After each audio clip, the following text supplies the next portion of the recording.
I'll go ahead and start that over. Thank you for saying that, Suki, that the mute was on. You're right, it was on.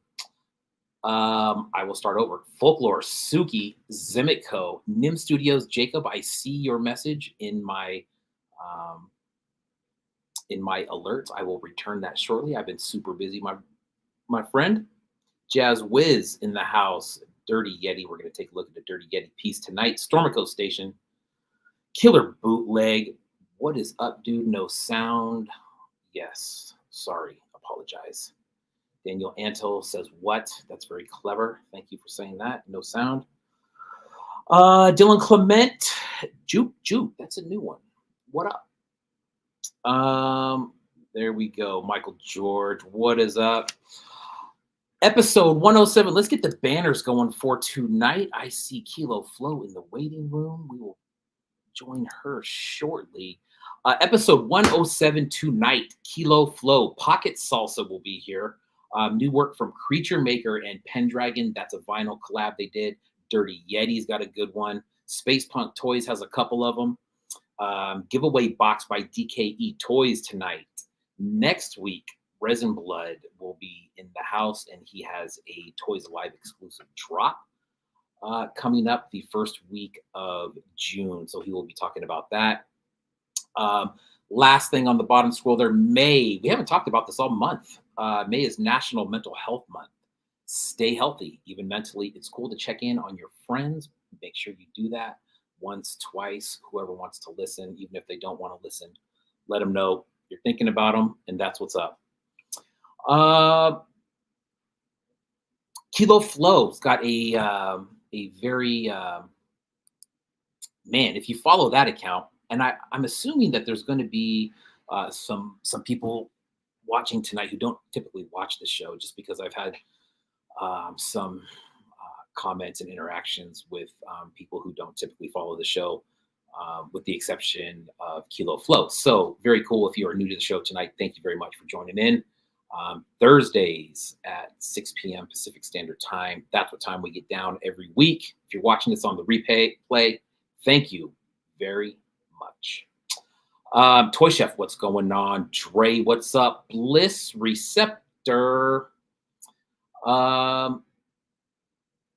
That's what we got going on tonight. We got two great interviews. Pocket Salsa is going to be on here in the second hour of the show. I'm talking about a new online art show that he's got going on this weekend. It is actually a two-part show. It starts this Saturday, and then I believe the follow-up. Yeah. Michael George, I agree, dude. When I originally saw the ad, I thought it was for June, was Mental Awareness Month, because I hadn't heard anything about it all month. And kind of fitting, right? That it's just, that's the one that we're not hearing about. It's just kind of the way it goes, but it's been the whole month of May. So anyways, Pikmin's Vinyls, what's up, dude? I hope the move is going well. There's been a couple people out there moving, and moving is such a drag, man. But here we are. All right. Let's make sure we get the Kilo Flo banner up here. So just to recap again, tonight we got Kilo Flo coming on for the first hour. We got Pocket Salsa coming on for the second hour. We got opens this tonight. We got one from Creature Maker Toys alone, and then another one from Creature Maker and Pendragon, a Dirty Yeti piece, and then a couple Space Punk Toys pieces. So Fletcher, what's going on, dude? Hobo Toys, what's going on? Kilo Flo, are you ready? Thumbs up if you're good. She's good. Perfect. All right.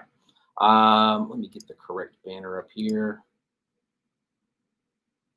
All right. First guest coming to the stage, Kilo Flo. Cool Cat Toys, what's up, dude? Kilo Flo, if you've been following her page, there has been a little bit of drama going on there. We're going to talk about that a little bit, and then some of the previous work, and then what's coming up, including a drop this tomorrow, actually. Wave one of Kilo's Cuties drops tomorrow. You see that at the bottom. There's also a bunch of links that are going to be rolling there on the bottom. Make sure that you click on those. Kilo Flo on IG, you can go to her link tree, and there's a bunch of links on there. Make sure you hit those up, including 2 different stores. Here we go. Kilo Flo. Yo. How you doing? Good. Good.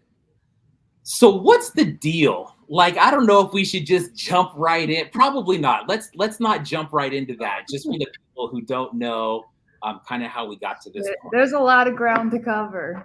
There sure is. So let's start off. Who are you? What do you do? And we'll get started there. I'm Kilo Flo. I'm a resin artist, and I've been a resin artist since like 2020, like during the pandemic. I originally was doing like acrylic fluid paintings, and I like covered them in resin as like a finishing, like to make it shine and give it hard layer protection and stuff. And then I discovered that there's a lot more that you can do with resin. And then I discovered silicone molds. But when I first started doing resin art, I wasn't making my own molds. I was buying them from other artists, and I was doing like kind of like a different genre of resin art, not toys. And then I met Drew, Plagued Earth Productions, my now fiance, and he was like, "Oh, I'm a resin artist too." And he came over to my apartment and like saw all my stuff on the wall, and he was like, "This is really cool. Where'd you get it?" And I was like, "I made it. I thought we knew, like we're both resin artists." And he was like, "No." So then I discovered the world of bootleg toys through him. Sure. And so shortly after we met, I got pregnant, so I had to take a break from resin art, which was a hard time for me. Like I like poured my everything into it every day, every second of every day, up until the sun came up. Like didn't leave the house unless it was to go get more supplies, to pour more. And so yeah, I went through like a little bit of a depression there. And then I made a design while I was pregnant. Roe versus Wade was overturned, and I made a design on Procreate of like a women's rights design, and I sold that on T-shirts and prints, and like was able to give some of the profits to Planned Parenthood. So that was pretty cool. Then I had the baby, my daughter River. And after a couple of months, I was able to like get back to it. But like I had never used 325. I used slow cure resin that took 24 hours to cure. So like all my pieces were like very intricate. And at first I was like, I wanted nothing to do with 325. I wanted nothing to do with like simple like stuff. I was like, it's cool, but like it's not my thing. And like I want to do what I want to do, but the time that I had didn't allow for that. Like I have a newborn baby, like I can only do this, and Drew works full time, so it's like I only have these little windows of time where I can make something. So that's when I discovered Sonny's. I don't want to cut you off, but just in case there's people out there who don't know what the problem with 325 is, explain that real quick. I know that you did mention that there's a time crunch in there, but 325, obviously, that's a much slower curing product, and that's the issue that you're having, right? Yeah. So what I used before was Illumilite, and it takes 24 hours to cure. So you got like tons of work time before it starts to harden. With 325, which is what I use now, and which is what Drew introduced me to for toy making, that shit cures in like 2.5 minutes. So like you gotta like inject it in the mold, put it in the pressure pot, and pretty much like you have very minimal time, which I at first was really resistant to like using because it stressed me out. Like I was like, I don't like, but why is that? Is that just because it cures too fast? It cures super fast. And like what I was used to doing here, I'll just get like an example of like something that I was doing with like 24-hour cure resin. So like this is something that I did with 24-hour cure. And like I have like tarot cards and moss and like all this stuff in it. Right. Never do that in 2.5 minutes. Like right. That makes sense. So this is the stuff that I was like more accustomed to. That was like my style. But I started doing Sonny's with 325 because I had limited time. I had a newborn, and that's when I started making my first toy was the Fat Bat, and then my brother came to visit, and like I always knew about Kewpie dolls. I thought they were cool, but like I'd never seen a Sonny Angel before. My brother came down to Austin to visit, and he was like, I'm obsessed with these little fucking dolls right now. And so we went and got some. And then I went to go buy him one as a gift. And I had the idea to mold it and cast it. And so I opened up the one that I was going to give him. And they come in like little blind boxes. Oh, And gotcha. I think it was a mouse. And I was like, sorry, brother, got to get you another one. But I did end up sending him the original one that I molded, and it was all like shiny with clear coat. But yeah, nice. So that's where the Sonny Angels began. That's where the Sonny Angels began. So before that, if you kind of go back on your feed a little bit, I think the first piece that I got from you was a collab that you did with Drew. And it was one of these. It was one of these creatures that came in this dope little box. Oh yeah, I did that when I was pregnant. So Drew cast the figure in there with the resin. I couldn't touch resin because I was pregnant at the time. So I like adorned the inside with like the bones and skull and moss and stuff, painted the little sick. So that's a 3.75, just it's static glitter creature.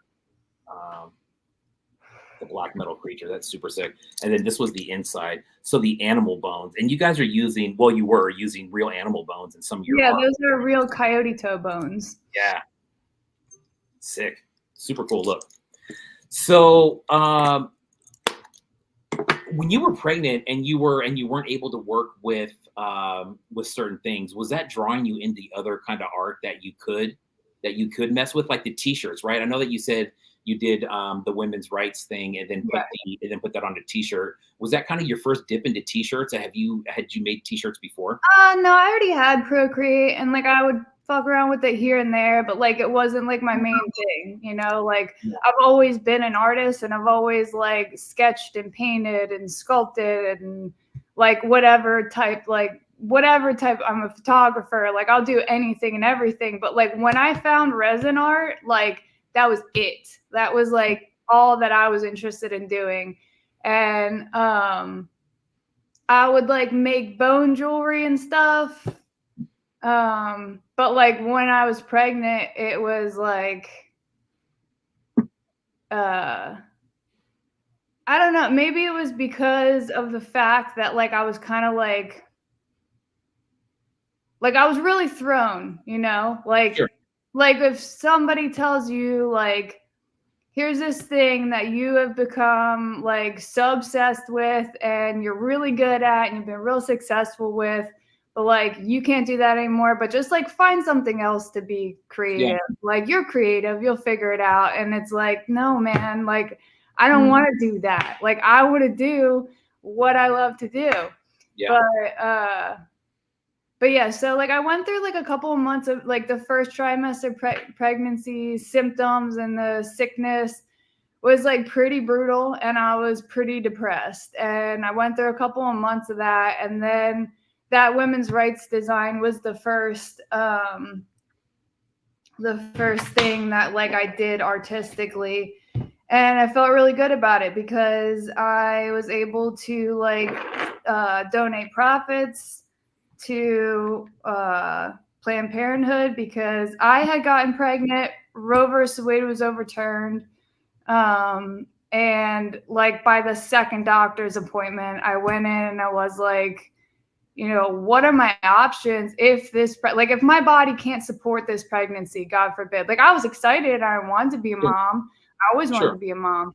But I was like, you know, what if this pregnancy is ectopic? Like, what do we do? Like, what can we do? And the doctor was like, well, the closest place that you can go to is New Mexico, which is like scary to hear because, like, if it is, if that were the case, like, I would maybe have hours, you know? And so that's like, and it was just like days after it had actually passed. And he was like, you know, I'm sorry. Like, I don't actually have an answer for you right now. I don't know. And so it was, pretty crazy timing. And luckily the whole pregnancy was good. The baby's healthy, happy, strong.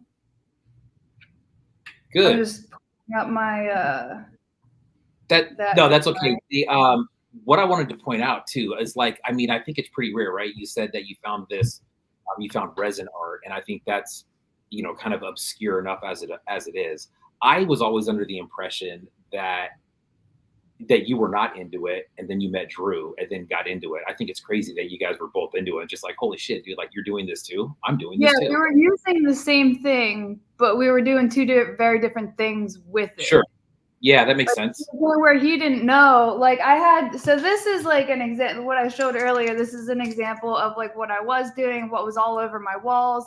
And this is from a collection that I called Found Objects Collection. Yeah. And just like, you know, like vintage, like ephemeral type stuff. And I called it the Found Objects Collection. And I think that maybe was like why he was like, found out, like, did you find these? Where the fuck did you find these? And I was like, yeah, I need them. Sure. But, yeah. So this is the design that I did while pregnant. Oh, gotcha. Okay. It looks real bright. I don't know. Here we go. Oh, God. You know what? Hold up. I think I have that.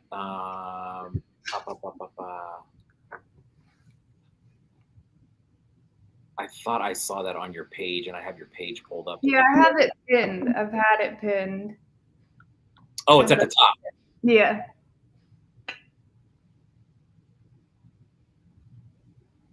Oh, yeah. God, it's right there in front of me. I'm an idiot.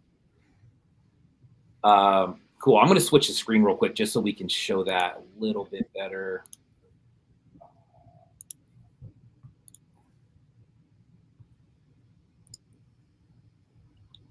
So this shirt here.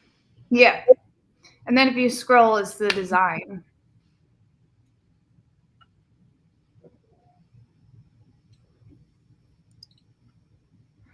Okay. Okay, I'll try to get back to that. Being that you and Drew are such a different style when, you know, obviously from the beginning, do you ever see that, like, you're helping him on certain things and he's helping you on certain things, maybe stuff that you didn't realize before just because that's not really your style of stuff that you do? Does that ever bleed into each other's work? Yeah, he would probably have his own answer for that. But like I can say, and like I said before, I was super resistant to the idea of being a toy maker. Like I would always be like, I'm not a toy maker. I'm a resin artist. Like I do this. And I was like, I was not super open-minded to the idea because I didn't want to work with 325. But yeah, he guided me through my first mold and sculpt, which was the Fat Bat. And then from there, I kind of just, it was helpful to have him around, show me how to use the pressure pot that we have and how to like vent a mold and wear and everything. But yeah, he definitely let me do it. Like he let me figure it out for myself. He guided me, but like after that first mold, like I'd be like, babe, can you cut this open? He'd be like, no, you can. I'm like, but it's scary. Like, what if I fuck it up? Yeah, exactly. But you got to jump in, right? That's cool. Yeah, but it's real cool to have like somebody that you live with that is willing to like guide you and give you pointers so that you don't end up making such expensive mistakes, which is like part of almost every new art form that you try. It's like, especially resin, it's super expensive, and silicone.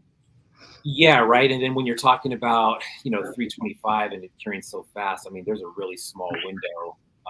There's a huge margin for error there. And then if it's done, I'm assuming it's done, right? Like once it starts to cure that process, like it's a wrap. Yeah, and I never had to use like a pressure pot before or anything like that. I just had to like let it out to cure and maybe hit it with the torch to get the air bubbles out. But like my molds were flat and they're open, so like I didn't really have to worry too much about air bubbles. And I had like my little tricks, like I'd heat up the resin before pouring it and all that. But like, yeah, it's a different thing. Yeah. What about your background in just art in general? Was that something that you grew up with, or at what point did you kind of get into resin art? I mean, just going through your profile, I mean, that doesn't look like, your work, that it's something that doesn't look like came about. You said 2020, and that was the resin stuff. But I'm sure you've been doing art and a lot of this stuff probably for a long time, I would assume, just by the looks of it. Yeah, I have like ever since I was a little kid. My parents have always been like super, super supportive of it. Like when I was little, I had like every Crayola product under the sun, and like nothing has changed. Like my mom and dad will tell me, like when I was a kid, as I was waiting for them to wake up, I'd just be at my art desk, like pumping out pictures, like every morning. I have like a stack of finished stuff to show them when they woke up. So yeah, I've definitely always been an artist. My mom was an artist. She was a really good. She did like these super cool watercolor and ink things, and yeah, definitely it's been ingrained in me forever. And I went to like 2 years of community college, and like I didn't want to get an art degree because it's not like, you don't get a piece of paper that says you're good at art. You make good art, and it's that. But so I was like, well, maybe I could go to like be an elementary school art teacher or something like that, just to have like, so I can take the classes and do the stuff that I'm interested in.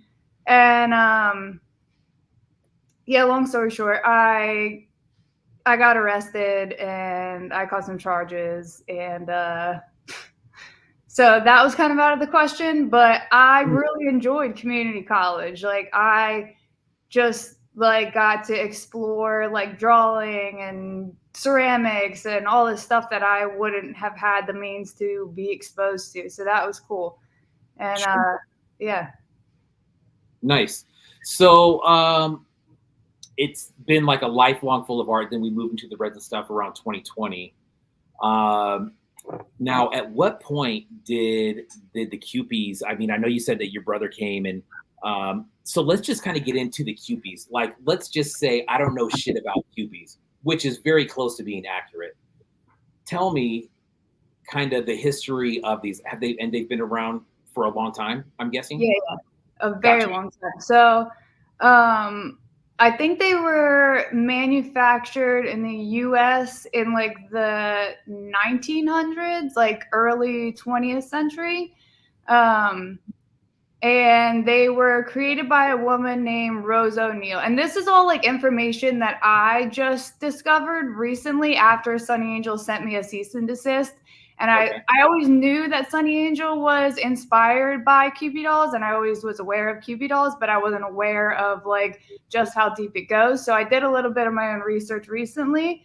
And so Kewpie dolls were made by a woman named Rose O'Neill, and she was the first woman to ever have her comics, because they started out as like illustrations, like little Kewpie dolls and like comic strips and stuff like that, published in a magazine. So she was the first woman to do that.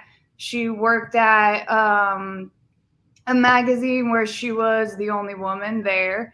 And then she went on to lend her designs and make designs. She became really like a women's rights advocate, and she lent her designs and created like posters and marketing material for women's suffrage. So she used that design to fight for women's right to vote. And so yeah, Kewpie dolls took off. She was actually the highest paid female artist of her time. She made, I think, 1.4 million on Kewpies. And this is like early 20th century, late 1900s, like where women, like at that time, women's artwork was looked at as like inferior. And she really did a lot of like inspiring stuff and like did a lot of important stuff to change that stereotype, which is like super fucking cool. Yeah, and she's a legend. Homage to Rose O'Neal. And that's another theme in my work now that I want to focus on is the women's rights stuff and where Kewpie dolls originated from, and pay my respects to Rose O'Neal. So then I guess like Sonny Angel has been around since like 2004 maybe, something like that. They've been around for like a couple of years, but they didn't get viral. Like they didn't go viral until very recently. Like I kind of like jumped on the wave right as they were going viral. I molded and casted and made my own. But yeah, so the creator of Sonny Angel, he was like openly inspired by Rose O'Neal and the Kewpie doll. Sure. And Rose O'Neal's like tagline was, what was it? It was basically like it was like these babies doing good deeds in a funny way or something like that. And it, like the premise of it was like to spread joy and happiness. And so Sonny Angel takes that and they market it to quote, like, and if you go on their website, it reads this like verbatim to 25-year-old working women who are stressed out by life, basically, and to like he may bring you happiness is their other tagline, or he may bring you a cease and desist on Mother's Day weekend. On Mother's Day weekend. Oh my. Literally Friday, I get this overnighted to my doorstep to my house, which is crazy because like I have my return address to Drew's shop. Like I don't even know how they found my house. And I just moved. Like I just got all of my stuff unpacked here. So okay. So let's back up real quick though. So you were obviously inspired by not only the doll, but the the woman, the creator herself. And then you decide to start doing what? You take a small one and start molding and casting it, but you're doing something different with it, right? Yeah. So here's just like an example of the Sonny Angel. This is the Sonny Angel. This is what I'm not allowed to sell anymore. Yeah. But yeah, so they come with like all these different like heads. This one's a little sprout. Yeah. You got a rose, a mouse, and another mouse there. Those were like from the very first waves. Yeah, these are older. Very cool. Their heads come off. They're like interchangeable with like other bodies and stuff. Right. Basically just double casted all kinds of like different stuff inside of them. The ones with like brain, like I would sculpt brains and intestines and stuff, and those were really popular. And then I would do like series where I would do like the snack series of like all food in their bellies, or like you have some from the aquatic series where like the one has like an octopus in it or like a little fish. Right. Yep. So you start making those, And those, now, if I remember right, those things were selling like very quickly, right? Right. Because I remember there was a few that I tried to jump on. And I'm just like, damn, those are gone already. And I don't even know how I got these. I must have saw them like right when they dropped or something. But so this is going on for a while now. You're making these. At what point do you think you kind of got on their radar of, hey, why is she doing that? So I don't know, man. Like, okay, so I'm not allegedly. I don't know. Somebody had reached out to me a couple of months ago, and this was like, I guess maybe like 2 months before before I got the cease and desist. And cease and desist are bad. You're right, they are, and I'm finding the most elegant frame that I can. I already have it in a frame by my art desk. What was I saying? What the fuck was I saying? That's all right. So you start making these, and I was asking, at what point do you think you kind of got on their radar? Oh, okay. So I had somebody reach out to me about like 2 months before I get this cease and desist, and they're like, "Oh my God, Sonny Angels' new candy store series looks like yours," and I was like, "What?" And I hadn't seen them yet, and I'm like Googling. She called them jelly series, and I was like, what the fuck is a jelly series? And I'm like trying to find it, trying to Google it, and then weeks later I see it, and it's the candy store series. Okay. And basically what it is Sonny Angel, it's like the regular skin tone body, but like the ears on the rabbit and the shorts on the body are transparent and clear, like mine. Like they're like colorful and transparent. And when somebody said that to me, I was like, nah, like, no, they're not copying me. Like, I'm just, at that time, maybe I had like 6,000 followers. And like, yeah, they're doing really well, like selling out quickly and everything. But like, I never thought in a million years, like I would be on their radar. Sure. They're a huge company. They have like, it's like Sonny Angel France, Sonny Angel Japan, Sonny Angel USA. Like it's all over the world. Like I'm like, there's no way.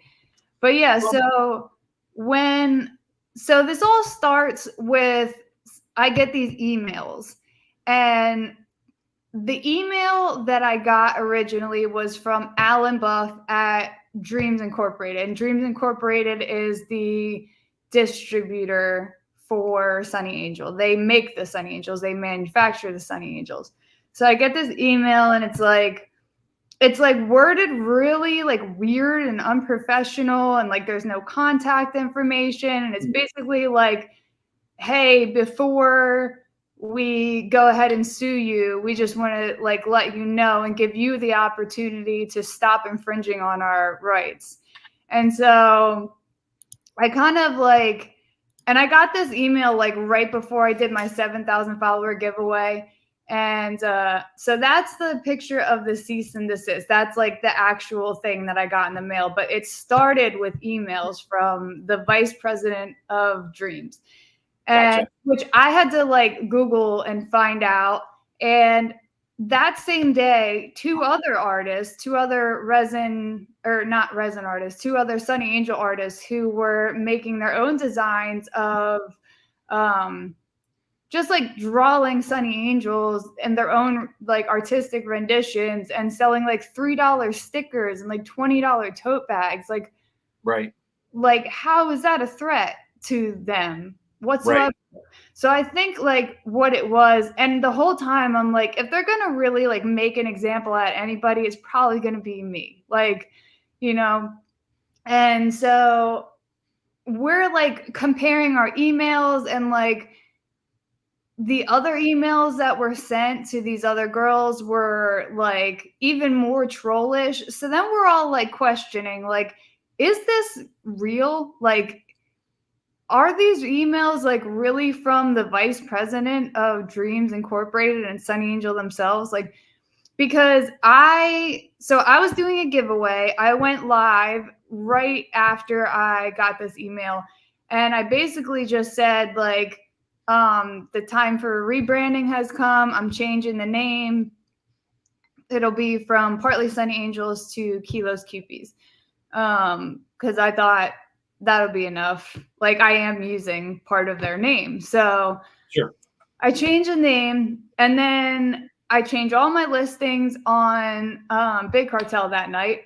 And I get another email the next day from Alan at dreams.com. And I'm like, how does a vice president of Dreams have the time to check back up on my Big Cartel website? Like, Sure. how is this even real? Like, I didn't respond to the email. I just like went ahead and like changed the name and did the whole rebrand and everything. And so yeah, so then like there's like a week goes by, and me and these two other artists are like trying our best to get the bottom of it. It's like wildly stressful. Like, the other girl, one of the other girls is like a stay-at-home mom too, like just trying to like make a living, and like we're making art in our bedrooms, like in our living rooms, like leave us alone, you know, like we're not a threat. But so anyways, the one girl that got an email from Sonny Angel, Sonny Angel followed her, had been following her on Instagram, and they had like previously interacted with some of her posts and like wished her a happy birthday and like all this stuff. And then weeks later, they're sending her these emails. So they reach out to her on their Instagram account and they say, we did not send those emails. They said, we unequivocally did not send those emails, and we would not send those emails via a third party such as Shopify, Etsy, or Big Cartel. Our intention was never to target our fans, and we had been receiving reports about your account since February, but we did not do anything about it, nor did we plan to do anything about it. So we get this email and we're like, oh shit, awesome. Like, we were just being trolled. We're safe to make art. Cool. Sure. So we go about our way, and then more emails come. And now the emails have contact information, and they have the Dreams vice president's phone number and all of the information to actually like respond to the emails. And then days later, I get served with the actual cease and desist from Sonny Angels Dreams Incorporated lawyers. Sure. So they actually went ahead and spent the money. Because at that point, too, I was like, you know what? Like, send it. Like, stop with the trollish emails that are. And then on top of it, to confuse, like, it was such a wildly confusing, stressful week. And it was for like everybody too, because like we're talking about how Sonny Angel is coming for small business, and there's lots of Sonny Angel artists that make fan art. And so we're like, well, we should probably warn the rest of the Sonny Angel community so that like, you know, they can take their precautions and maybe change their names or like whatever they need to do to keep making art. So we tell everybody about it, and they get all this backlash. Sonny Angel gets all this backlash on their Instagram page, which is what I think prompted them to reach out to the girl that got the DM from them saying that they were impersonated. And on top of it, they said, please keep this correspondence between us. Like, don't share this. Yeah. So I'm like, okay, well, now that we know that we've been trolled by what we think is just some random person on the internet, like, we need to do the damage control, because now everyone's going after Sonny Angel and saying like, you're messed up for coming after small business. So we make a post and we're like, please, like, we included like a portion of the chat, which basically just said like, our intention was never to target fans. We unequivocally did not send those emails. And they came through our contact forms in our shops originally. So Sonny Angel said, you know, you can put any email address in a contact form. And I tested it, and you can. But then the next day and days following that, we're getting emails directly to our emails and cease and desist to my door. So it just like sent everybody for a total whirlwind. And the 3 artists that originally got these emails made a collaborative post, and we were like, please don't base your opinions of Sonny Angel and please on this situation, and please go and like basically like recant your comments, like delete your comments, all of this. Sure. And so we basically canceling them just for them to turn around and fucking like in the most conniving way. Like it was just so, and then make us look like the dickheads, like make us look discredited and whatever. So let's talk about timelines real quick, because I think it's very important based on some of the things that you said there. Now, you did say that there was a bunch of artists that were already out there that were doing similar work. Obviously not the work that you were doing, but they're doing work that's based on that character, whether it's 2-dimensional art, 3-dimensional art, whatever it is. Were those accounts that also got the letter, were they well-established accounts that had been around for a while as well? Not really. Like one of them was a pretty new account. She maybe had like 3,000 followers or something like that. And then the other account was more like the common thread that we had figured out between us was that we all had posts go pretty viral, like in the recent months. Sure. Me and one of the girls just so happened to be doing a giveaway that day. I don't know if that has anything to correlate, but in the cease and desist that they sent me, there's like screenshots of my Instagram. Here. Yeah, I see that. I see that on here. And it's just weird. So did anybody, and I'm sure you did, like where the email came from? Right? Like if it's a trolling email, you'd probably be able to tell unless it came from, the company made. It just seems very weird to me that they would say, no, those emails didn't come from us. Like who's going to send somebody a trolling email that's saying, hey, I like your work? That makes zero sense to me at all. Like, I don't know. That doesn't, and what would their answer for that was just like, no, it wasn't us. It was somebody else. It was some random person congratulating you that you have really cool work. That's bizarre. Congratulate. Well, so the emails that we got here, I'll read you my original emails, and they were through the contact forms in our shop. So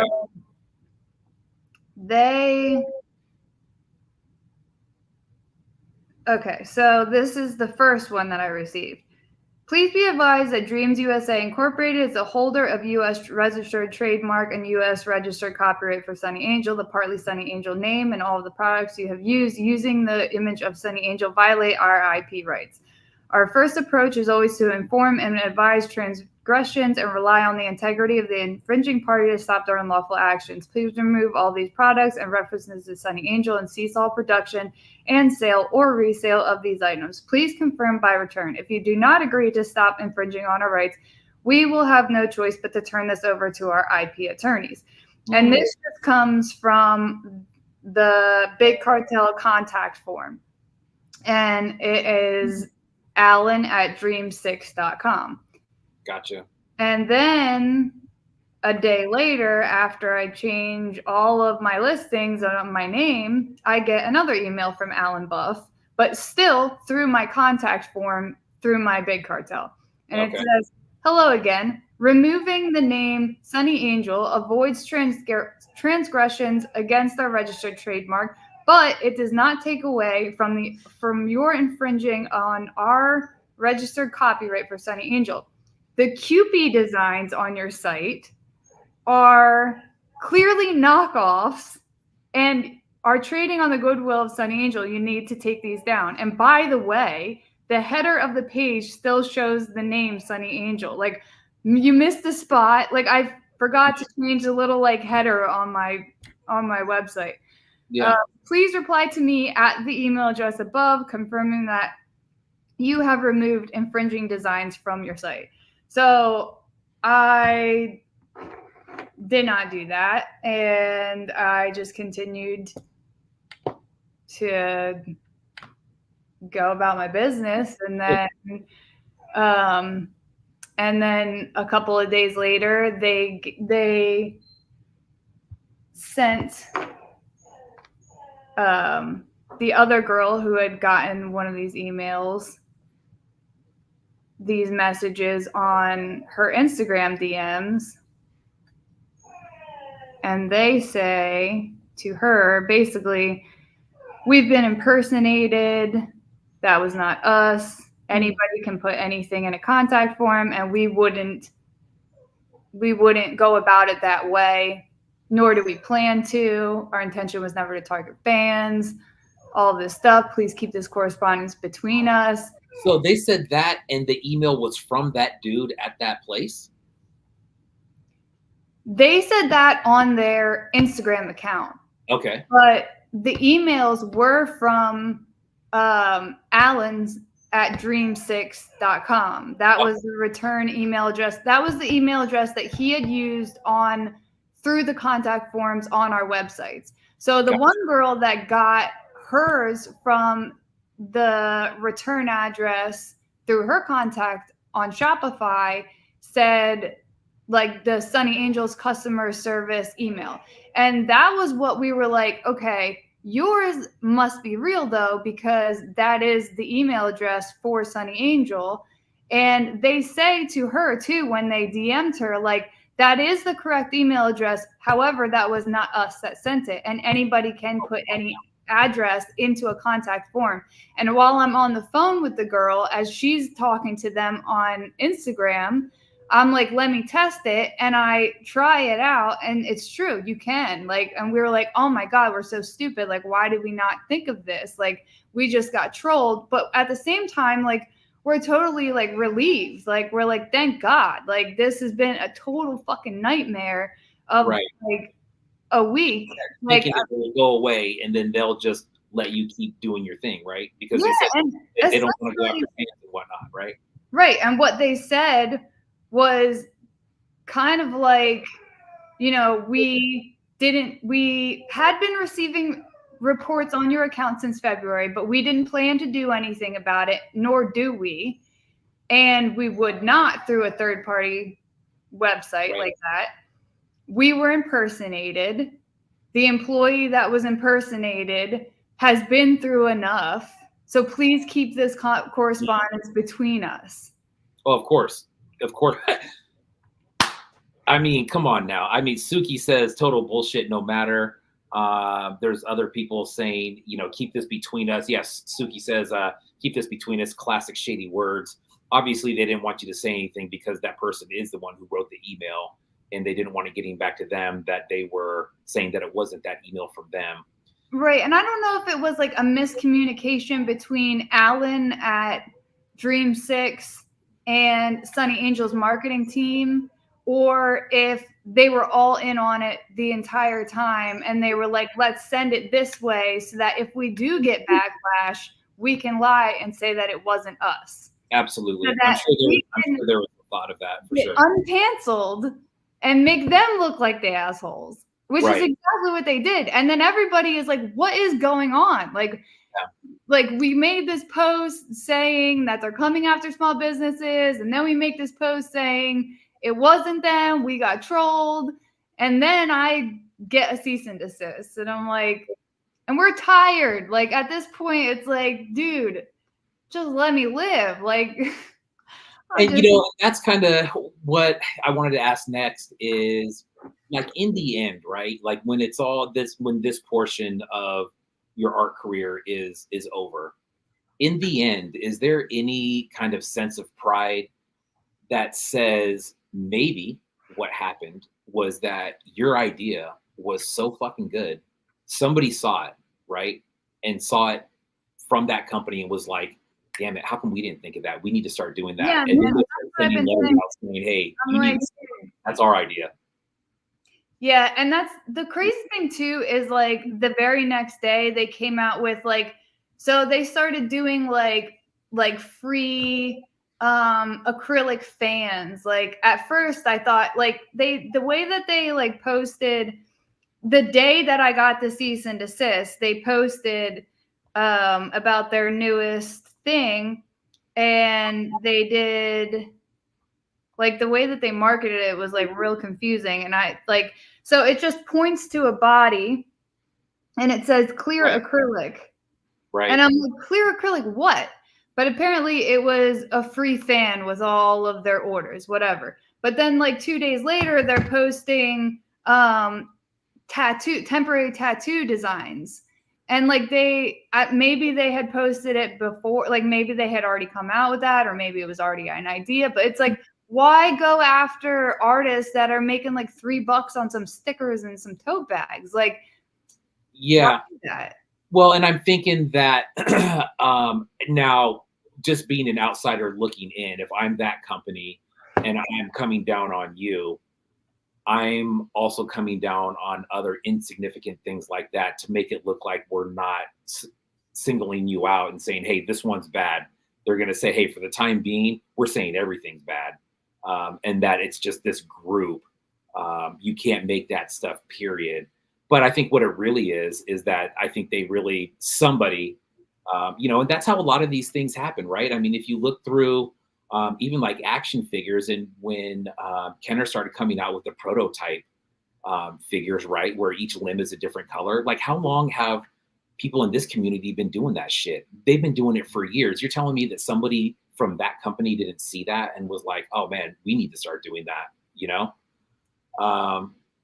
Yeah, and it's crazy too, because like the nature of fan art being that like you love this company and you love what they're making and you basically give them free promotion. Like there's been so many people that are like, I didn't even know what Kewpie dolls, or I didn't even know what Sonny Angels were until you started making them. Sure. Like, and yeah, I mean, a lot of these artists, especially the ones that have like gone viral, it's like we've put your product in front of way more people. Like the power of the internet. I feel like that's what Alan, sitting behind his desk in Rhode Island, doesn't really understand, is like, you think that you're going to send out these trollish emails and scare these artists out of making a living when they're doing inspired renditions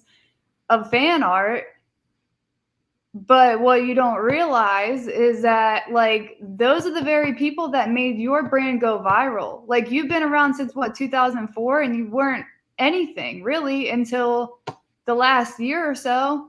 It's like you kind of should have just asked me to collab. Yeah, exactly. And I think it's probably important that everybody puts their self in the company's shoes real quick, and you see an idea out there that you're really kind of kicking yourself that you didn't think of. And I think that would have been the right thing to do, right? That would have been the right thing to do, is to contact wherever they saw that from and say, hey, we like your idea and we're a much larger company and we want to take that over. Is there something that we can work out?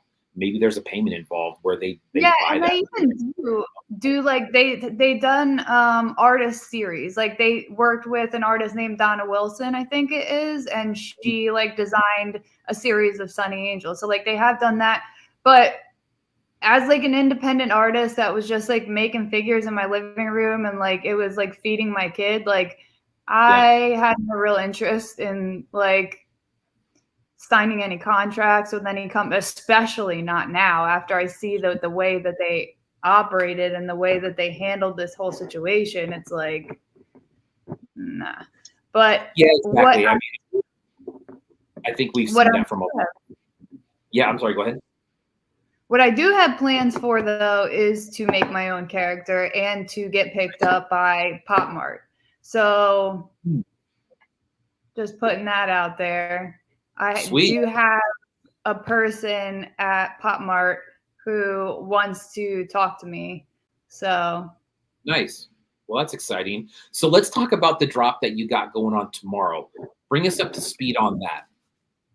So I molded and cast it. So the crazy part too about all of this is my best friend, my long distance best friend, she lives in Florida. Like days before I get this email, she has her own shop where she like curates vintage stuff, and she has like an online vintage store. So she's always like thrifting and going like to marketplace, like flea markets and stuff like that, and picking up different stuff. And she got me a Kewpie doll, and she sent it in the mail. And by the time this whole thing was over, it arrived in the mail, and I was like, wow, like you must have had like some type of sense that I was going to need this. And so I molded and casted that and made these guys and made the header card.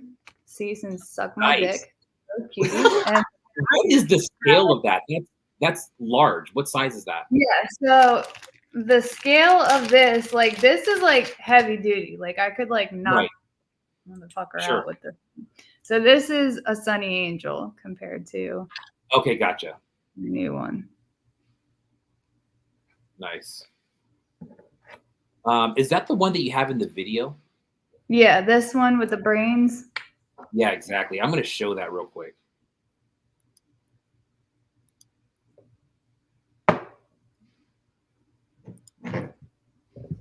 And then I've got so yeah, that's the header card design, and then on the back of it is a copy of my very own cease and desist. Nice. It's a great looking figure. And now, going back to the figure, I thought you said, are you sculpting the stuff that you're dropping inside there? Yeah. So I sculpted the brain and I sculpted the intestines in this one. Nice. And then I have this guy. He's like a little like sea ocean inspired one. He's going to be dropping tomorrow. He's like shells and crystals and moss. And that's going to be in the drop tomorrow? Yep. And then I got 2 more in the drop tomorrow, which I'm going to leave as a surprise because they look better in photos than they do. Okay, cool. Could you show that first one again? I didn't have you on full screen that first time. Sick. Nice. And those are dropping tomorrow. Is it tomorrow evening? Tomorrow at 6 p.m. Central Standard Time.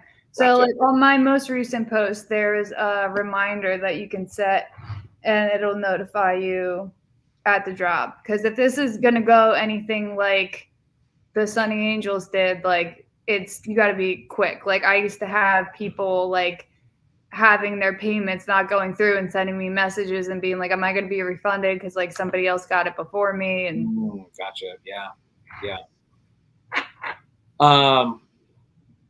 God, let's talk about that real quick. Running a shop that is, I mean, now we're talking about a whole different ballgame, right? We're not even talking about making toys on. Now we're talking about kind of the business side of it, is running a shop, but not only just a shop that you're selling stuff extremely fast. What's been the biggest challenge for you just dealing with the shop? I noticed you have 2 shops. You have Big Cartel and Etsy, and they're both still up and running, right? Yeah, so my Etsy only really has like the older stuff. So when I started making Sonny Angels, I transitioned from Etsy because Etsy's like fees were insane. Like I'd been selling on Etsy since 2020 and they were manageable, but like they came up with like all these new taxes and fees, and they just like eat up so much of your profits, and it's so frustrating. So luckily, when I made the Sonnies, before I even knew that they were going to take off the way that they did, I switched over to Big Cartel. So Big Cartel moving forward is what is going to have everything. And Etsy kind of just has like, you know, some inventory that like is just, I don't feel like relisting it. And so it's just, it's there. And, but yeah, what was the question? Wow. Oh, just running a store. Like, what do you think is the most challenging thing? I know that you said, you know, like for instance, selling out and someone like the payment trying to get refunded. What's been the biggest challenge for you just as far as running a store, an online store with product that sells out like right when it drops? So I usually did my drops on Friday at 6 p.m., but at by 7, I was going to pick up my stepdaughter in like 30 minutes away from where we used to live. But luckily now we live only 7 minutes away from her. So that'll make things easier. But it was just chaotic. Like every week it would be like me like frantically trying to like get them all listed Thursday night, drop it right when I needed to drop it. And then like posting them on my story as sold. And then I would go pick up my stepdaughter, take her to the park, come home, pack up all the orders, try and get them out by Monday or sometimes even Saturday. And then getting like 10 to 15 more ready for the next week's drop. Because I was dropping at least at minimum 10 every single week. So, but I would say that the biggest struggle was just like maintaining a balance between like being a mom, being a partner, being a business owner, being an artist, like being taking care of myself. Like it's hard enough as just a mom, like just a stay-at-home mom. It's like you're like juggling 1,000 things at all times, and it's exhausting. And then on top of it, add like the mom guilt of like, I'm not doing enough in this area. Like the one thing that I always tell Drew too is like, I never worry that like I am lacking in being a good mom. But I do worry that like I'm like when all of my energy is in one place, it's like really hard to like keep up with the rest of it. And I always feel like I'm in a million places at once. And it's like really hard to just like I would have to every once in a while, like make it like a weekly thing at least, or like every few days where like I just like go outside and touch grass with the baby, like just get our feet in some grass, like just so we can remember that we are human beings. Right. And and then just like 1,000 different things to juggle and balance.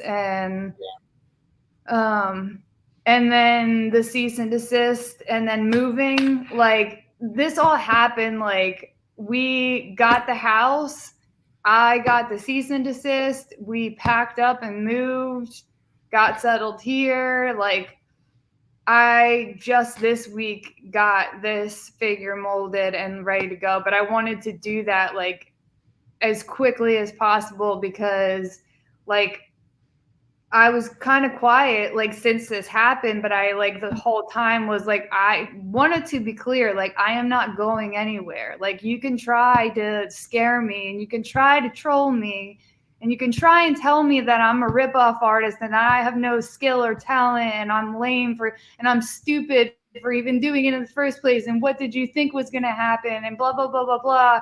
And all of the like petty, ugly comments that I get. And it's really just like, when we were talking about this earlier, like it kind of just comes down to like somebody makes a negative comment playing devil's advocate, and the validation of other people agreeing with them like gives them what they need. And that's just like, sorry, your life is so sad, man. Like you must be so bored. Like that's what you spend your time and energy on. Like I just like,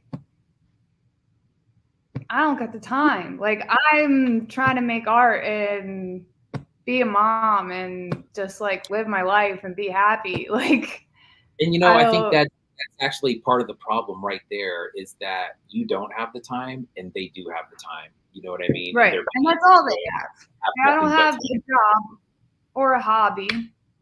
Sure. Because if they did, they wouldn't have time to do that. Yeah, exactly. So you got this drop coming out tomorrow. Now, is this going to be? This is the first figure in a line. So there will be more of these. Yeah. No? Yeah. Okay. There definitely will be a lot more of these, and there will be ones on like a smaller scale. Hold on, let me show you.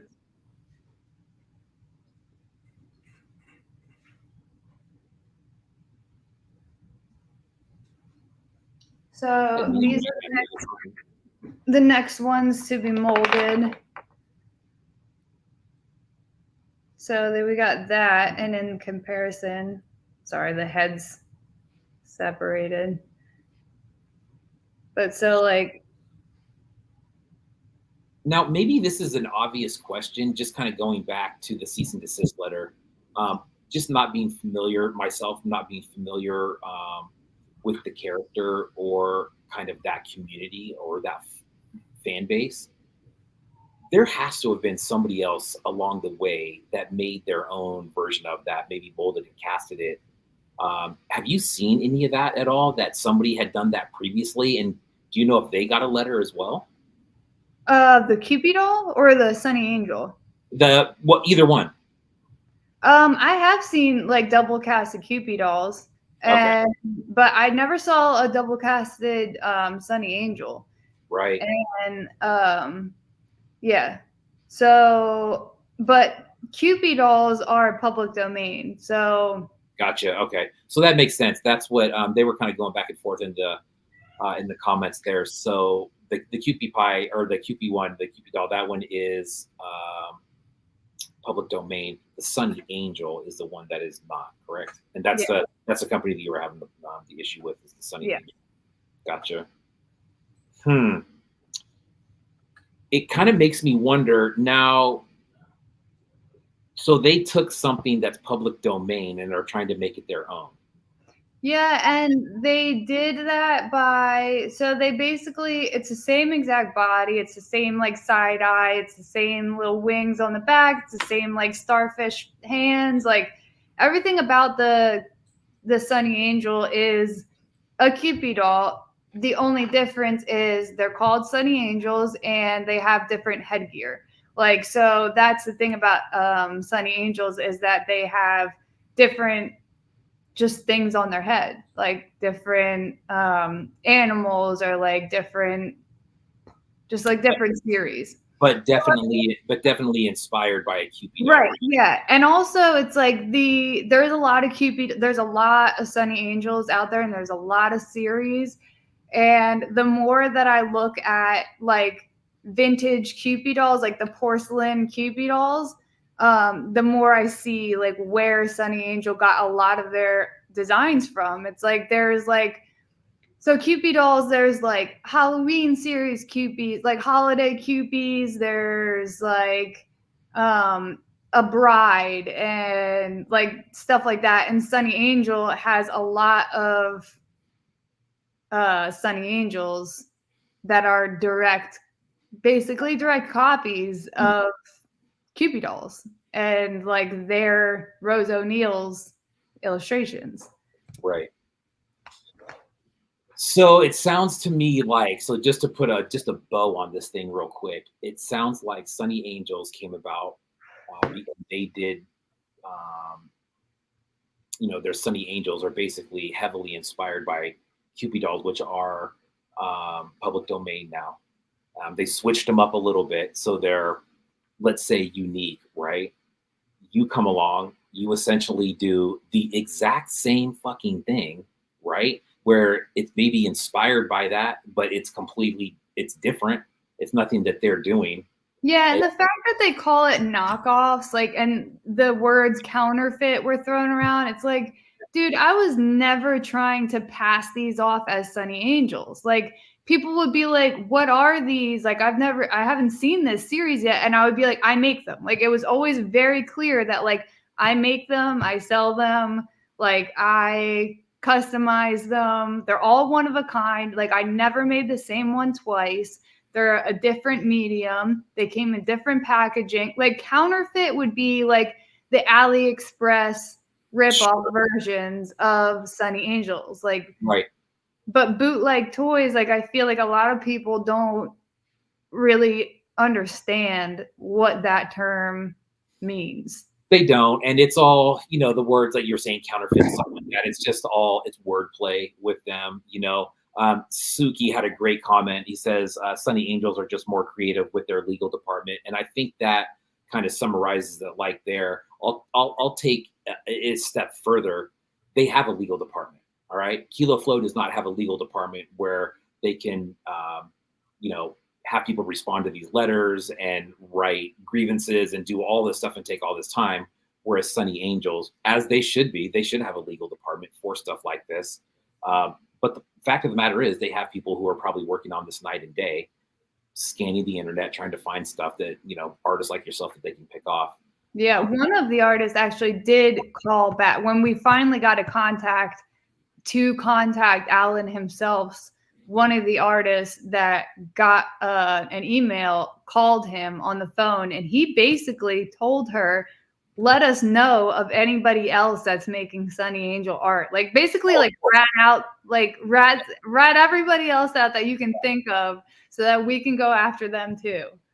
Right after the Sonny Angel account, like the marketing team wants to just sell Sonny Angels. But Alan at Dreams doesn't understand the power of the internet and doesn't understand, like, he's just like some old rich white guy sitting behind his desk in Rhode Island. And I couldn't tell, like, is Alan just like rogue and his marketing team at Sonny Angel is like, dude, chill out. Like, and he did like acknowledge to the one artist that called him, like, we heard about the backlash and whatever. And I don't know.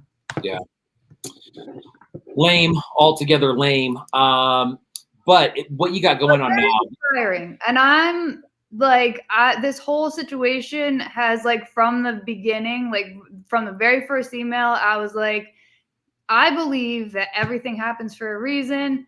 And I also believe that there is no growth in comfort. And when you're in pain and when shit gets shaken up, that's when you grow. And that's when doors open and new opportunities come.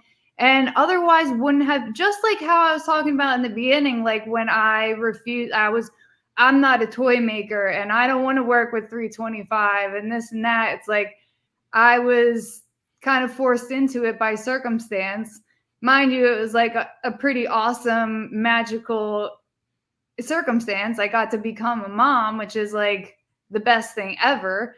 But yeah, that wouldn't have been born without that happening. And my next ventures wouldn't have been born without the cease and desist happening. And it really has like pushed me to come out on top and to make something that like nobody can take from me and become the next Rose O'Neal. I am the modern Rose O'Neal. There you go. There you go. See, and that's kind of the silver lining, is that it's pushing you into doing something else, starting with these Kilo's Cuties. Again, those are going to be on sale tomorrow, 6 p.m. Central Time. Make sure you take a look at those. Anything else you want to get off your mind before I kick you out of here and bring in the old sizzle? No, I just want to say thank you to the bootleg toy community. Like, I really appreciate you bringing me on, and I really appreciate all of y'all's support, because like I've been dealing with internet trolls that want to, like, they just don't get it. Like they don't get it. And I've been dealing with people who don't know what a bootleg toy is and have no idea. Like, it's really awesome to have the support of a community that gets it and supports it and is behind it and is for a cause. And I also do feel like my new customer base is going to be rad. Like, people who appreciate Kewpies, people who appreciate vintage, people who appreciate bootleg toys and like wanting to have a piece of bootleg art toy history from the girl that got the cease and desist from Sonny Angel. Like, sure. I just feel like this is all really a good thing. It is. I think so too. I think you're exactly right. And I think that's probably the best way to look at it, is to kind of stay positive to it and just to look at the other doors that it's opened. I think in the end, you know, and I don't know how close we are to the end on that whole story, but, you know, with what you've said and just kind of the, you know, what you've shown, I think people can, you know, come to their own conclusion on what happened there. But I think in the end, I honestly think that you came out on top on this one. Just hearing what you said, to me, it sounds pretty obvious on what was going on their end. I could be completely wrong, but fact of the matter is that, you know, it's similar work, but it's not exact. So I don't know what the deal is, unless I think honestly they just probably felt threatened that your shit's so good that it would turn into something. And I think without them stepping in, it really might have, because they were those things were selling like hotcakes. So.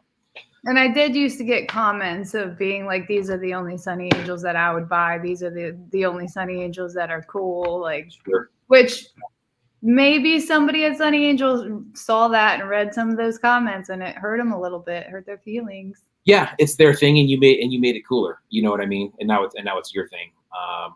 But you know, like I said, it's just kind of a bummer deal all around. I'm definitely looking forward to these ones coming out. Thank you again for being on and kind of telling everybody what's going on. I think it was great. I think it was a real good insight into just how that whole thing works. You know, I've heard of people getting the letter before. A lot of the time we don't get any of the backstory of the kind of back and forth of what happened, but it was chaotic. Yeah, sounds like it. And right while you're moving too, and with 2 young kids, I mean, come on, that's ridiculous. But anyways, thank you again for being on. Everybody, make sure that you click on Kilo Flo's link on Instagram and hit up that link tree. There's plenty of stuff on there. And one more time, tomorrow, 6 p.m. Central, you'll be able to get these Kilo's Cuties. This is the Wave 1. If there's one to get, this is the one. This is the Cease and SMD version. How many of these are going to be available? 4 tomorrow. Or tomorrow. I guarantee you they are gone instantly. You guys better set your alarm if you want one.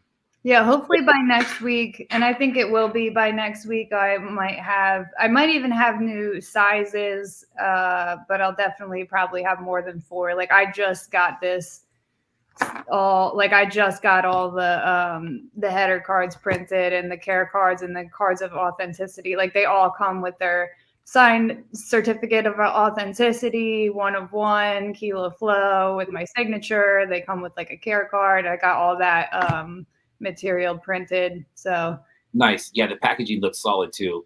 It looked like a nice thick bag, really cool header card with the cease and desist on it. That's badass. I like that. That's very cool. Kilo Flo, thank you for being on. Please give Gigi and Drew my best. And thank you for being on. We're excited to see what comes out tomorrow and kind of where this goes from here. Hell yeah. Thanks for having me on. You got it. Have a good one. Have a good night. You too. Boom. Man, that was interesting. Gosh, when you break it down, like I said, when you're looking from an outsider's point of view, you know, you can kind of assume what happened on your own. I think she did a great job of breaking down exactly what went down there. And, you know, the fact of the matter is, Sonny Angels, leave her alone, right? She's a good kid. She's a young mother with a family. Nobody's getting rich off these things, man. And that's what's so annoying to me is that, you know, when companies do that, whether it's right or wrong, but to single out somebody who is literally trying to make a living on something instead of feeling, you know, inspired by it, that you're like, oh, wow, I'm, you know, honored that you would do that. And I know that you'll never get to be as big as Sonny Angels with this product. If you are thinking like that, then what's the big deal? If you're not thinking like that and you do feel threatened, you know, I get it, man. There's a business aspect to it. But that being said, I think there's certain ways to go about issues, that being one of them. I think that's something that really could be turned into a positive thing, you know? I'll give you another example of somebody who got a cease and desist letter is Kajiki Toys, right? With the Sergeant Kabuki man. That company reached out and said, I mean, it was a cease and desist letter, but it was completely opposite, right? It was like, hey, we love what you're doing. That is so badass. We didn't come up with that. Would you want to partner with us in making this? The caveat to that is if you don't want to join us in making this our property, then please stop making it. And I think that sends a little bit of a different message. You know, it shows that, first of all, they're a fan of your work. And then you kind of have to get down to the legalities of it and the reality of, okay, look, this was their thing, and they do own the rights to it. But like I said, I think there's other ways to go about it where you can put a very positive spin on it. That could have been a great thing for Kilo Flo. It could have been a great thing for Sonny Angels, I think, if they could come to some sort of agreement on there. But fact of the matter is, she's moving on. She's doing the Kilo's Cuties. I think that was a great statement. What she said is that it's pushing her to open other doors. That is the definition of taking a negative and turning it into a positive. And honestly, that's what it takes sometimes. Sometimes when we're up against shit like that, and it just keeps raining on you, you got to find the silver lining. And sometimes that silver lining is I'm moving on. The silver lining is I'm moving on, and that's okay. Sometimes that's the best thing to happen. So Kilo Flo, thank you again for coming on. That was freaking awesome. I hope everybody gets in on that or tries to get in. Like I said, there's only 4 available for the Kilo's Cuties tomorrow. But man, you talk about creating some demand for that. Really cool work. She is a skilled artist as well. She's doing sculpt and then casting that inside stuff. I mean, these were freaking great. I bought 3 of them. These are sentimental to me because they represent members of my family, especially me and my kids. And they're great pieces. Like I said, extremely skilled artist. Leave her alone. Let her do her thing. Everybody's doing their thing. No one's stepping on anybody's toes. Leave it alone. No one's taking money out of your pockets there. Sonny Angels, for crying out loud. All right, moving on. Pocket Sizzle. You ready, my man? Let's do it, buddy. Here we go. Pocket Sizzle. And let me get your banner up to just welcome you in. Boom. Here we go. My man. What's up? What is happening, dog? Man, this camera angle gives me a tiny head and giant body. You're right. It is what it is. How do you have your phone right now? What's that? Is your phone turned a different way or what? It's straight up and down, but it's like it's on the coffee table. My toy room is kind of out of whack right now, so I'm doing everything in the living room where I initially had my pressure pot set up, and you'll notice above my head right here is a patch in my ceiling. Yeah. That's where my pressure pot exploded and went through my ceiling. I really I remember that yeah. The pressure pot blowing up. And they beat me to it, man. Who said that? Dre said, "How's the head?" That's what I am wondering, bro. Like, what is going on with your dome right now? It's good. It still hurts. Like, it's still sore. Like, I don't sleep on my back anyway, so not a big deal. But I roll in my sleep, and I'll wake myself up if I lay my head back on like the pillow too quick or whatever. Like, it fucking hurts. But it is what it is. I do have 2 things. Well, I have a few things. Okay. Number one, I have my little partly Sonny Angel. That's a. But also, I have the Sliz Empath. Nice. Which has a Sonny Angel body, and that was made by Drew. So I have technically a partly Sonny Drew Angel. Isn't that cool, man? I showed this piece, when she was on, the collab piece that they did. I love this, dude. As far as like presentation and originality, dude, that is sick. Very cool. Animal bones. I have actually more than a few things that she's made now. I sent her a box of bones that was probably like 3 feet, or not 3 feet. It was probably like 2.5 feet by 2.5 feet box of just nothing but animal bones, because I saw she was working with animal bones, and I have an overflow of animal bones because I used to work with them also. So I mailed her that. She mailed me back a femur that she painted up with like gold leaf, and it's black. It's got stars and a rabbit on it and a gold chain. Oh, sick. It's one of the coolest things I own for sure.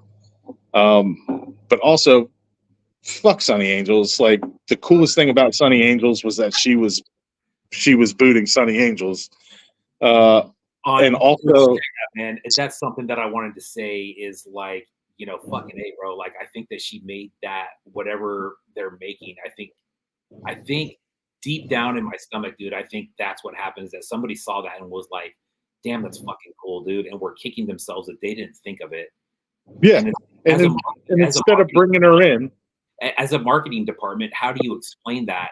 You know, as your boss, I'd be like, "Now this is the kind of shit that you need to be thinking of," and they're like, "All right, well, that is my idea now, and the first thing I'm going to do is I'm going to shut her down, and it's going to be my idea." And they should have just brought her in. They should have been like, "Hey." What a missed opportunity, bro. What a missed opportunity to reach out to a sector that you're not hitting, right? Because people are buying the knockoffs from you, and fuck that word anyways. The fact that they're saying knockoff, I think, is comedy in itself. It really shows your rookiness, Sonny Angels. Yeah, nobody was confusing her work for your work, buds. Like, her work was better. It'll make these sense. But so also, I wanted Doggy. Let's talk about, you got this new show coming up on Saturday. Give me the rundown. What's going on?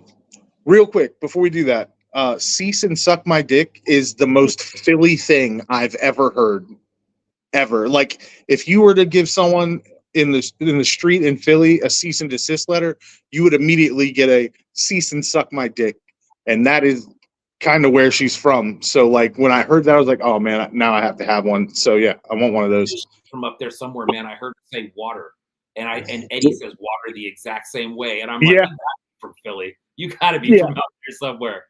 Yeah, man. But right, dude, what a great name. And you know what, dude? And bravo to her for capitalizing on that and squeezing that fucking rock a little bit more and saying, "You know what? I'm still gonna make some money on it. And I'm gonna put this stupid letter of yours on the back of it. And people love it." Oh yeah. Hell yeah. So yeah, the show. Yeah. The show is I mean, it's just a show, really. Like, I don't want to take any credit for anything because this isn't about me. And I don't even really want my name attached to it in the capacity that I want any type of recognition or props or anything like that. That's not the point of it. Fucking teeth all over it, so I think people know it's you. I didn't make that. Jimmy Folklore made that. Nice. Right on. So I had nothing to do with that. Okay. And actually, I'd put it out in the group chat that if anyone wants to make a flyer for the show, like, I had made one and it was real simple. It had the Legos in the background and everyone's name. I didn't have anything on my flyer that would be like, yeah, Pocket Salsa made that. Because, like, yeah, Wooter.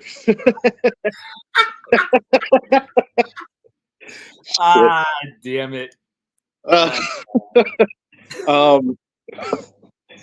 So I want to kind of take my ego out of it. But it's a show for people that either are underrepresented and have been around but need to be reintroduced, I think, or maybe they feel like they needed to be reintroduced. I just posted up like a post that was like, "Hey, any new artists, hit me up, send me a DM. I have an idea for a show." And I got a bunch of messages. I also got messages from people that I know have been around for a while and have been in shows, but were like, "Hey, I want to be in more shows and I don't get invites all the time." And I'm like, "All right, well then you're in." Like, and then the idea came to have 2 dates, and the first date would be for everybody,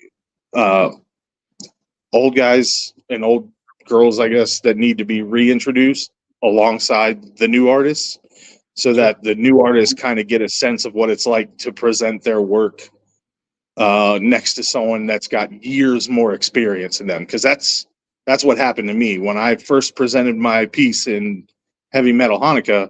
I was presenting, like, on my day. It was Epoxy Crusader, I believe Fletch, and I can't remember who else was on my day off the top of my head, but the day before me, I think, was Barbarian Rage and Resin Blood and all these other artists who, like, I don't compare. So, like, and I didn't have anyone to, like, be like, "Hey man, I don't feel like I really compare to this. Are you sure I'm in the right place? Are you 100?" And the fact of the matter is whether you've got 1 day of experience, 1 hour of experience, or 20 years of experience, you are in the right place. And if anyone tells you otherwise, they're fucking wrong. You deserve a chance to show what you're doing off, even if the quality isn't where you want it to be. It's never going to get where you want it to be, and you're never going to get into a show if you don't say something. So, like, I didn't invite anyone. I just put the post out there, hey, anyone that wants to do a show that's a new artist, hit me up. And that's it. All you had to do was take that first step, and I'll put on a show. And you'll be in it. And whether 35 people watch it, or 350 people watch it, or 3 people watch it, you were in a show. You now have something out there for the public to see. And then you just go from there. So that's basically the idea, is like, there's new people popping up all the time, and they have a lot of questions. They want to be involved in these things. But before you get invited to a show by Lab Monkey, you need to do something, right? Like, you got to put something out there. So just stop being scared to do it. Just do it. And don't worry about what it is. Don't worry about bubbles. Don't worry about whether or not your card back like sticks correctly. Just do something. And that's really all I wanted to focus on for the first date, was being alongside other artists that are established, realizing that there is a place for you, just getting something out there that you feel right now best represents who you are. And then the second date of September 1st, which 3 months later, there will be a theme, which hasn't been decided on yet. I'm hoping that they decide what the theme will be. Because if I decide the theme, it's going to be teeth. And So let's talk about the theme for this one, man. The Never Have I Ever.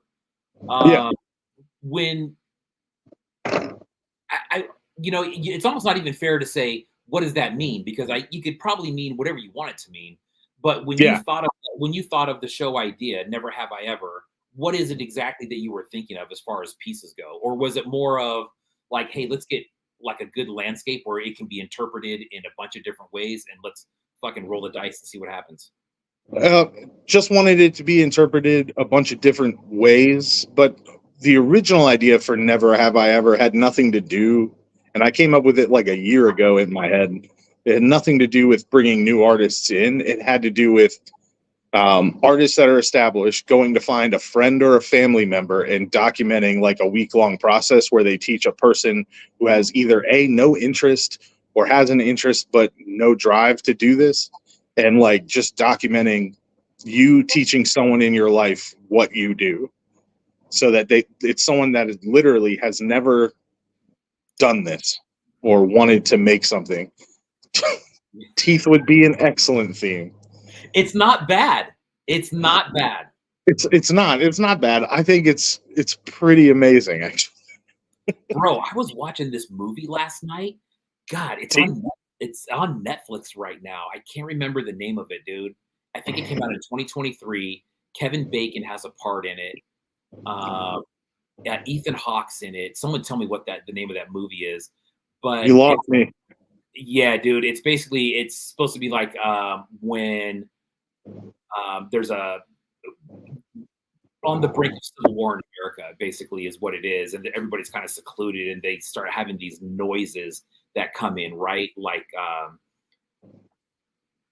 what do you call that? That kind of warfare where it's just like sounds and shit, right? But anyways, it's not psychological warfare, is it? Like technically, no, it's one with like a sound waves and shit like that, dude. So this starts happening to people in the United States, and this kid, the teenage son, starts pulling his fucking teeth out, bro. And I swear to God, right when he did it yesterday, I was like, Pocket Salsa, you son of a bitch. Yeah. Actually, I'm one of the few people you'll meet that actually has a tooth guy.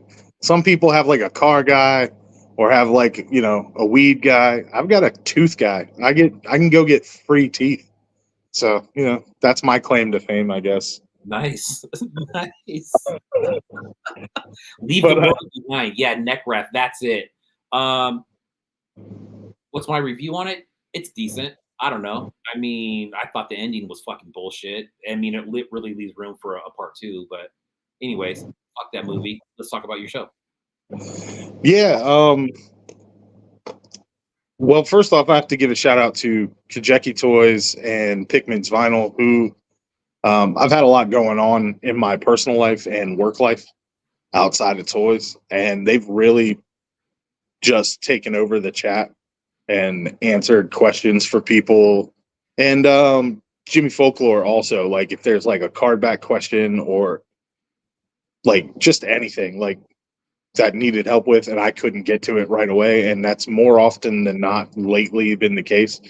They've just been on it, and I invited them into the chat even though they're not like in the show. Well, Pikmin's is in the show, but and I think Jimmy Folklore might try and do something, he said, but it wasn't a guarantee. But I invited a few people in to the chat that are established to like answer questions about either process or if people get stuck making a mold and they couldn't do it, like couldn't get something down, like General Porpoise would be able to answer a question real quick, like when he can pop into the chat and has time. So more important than the show was the interaction between new artists and older artists. I think like giving them a direct line to people and showing them like you can message these people, they'll talk to you, they'll tell you what they're using, they'll tell you what they're making, they'll tell you how to make it if they have time. Like there's really no obstacles to this scene as much as like people like to talk about gatekeeping. Like there really isn't a whole lot of gatekeeping going on. Agree. I got a direct message from someone in the show today. They sent me a picture of their piece. They're not going to have time to mold it and cast it like with silicone or whatever. And I looked at it. I was like, you don't even need to mold and cast it. It looks amazing as is. Like that's the other thing. Like materials. Like if you're invited to do a toy show, or any art show, there's 100 different ways to make something, and it doesn't have to be resin cast. Edwin Salas makes everything out of wood. There's a guy out there that makes everything out of hot glue. Like, I'm just saying, like, you don't have to stick to the materials that everyone else is using. You can move around and do other stuff. And this person did use hot glue and other parts of toys to make their figure.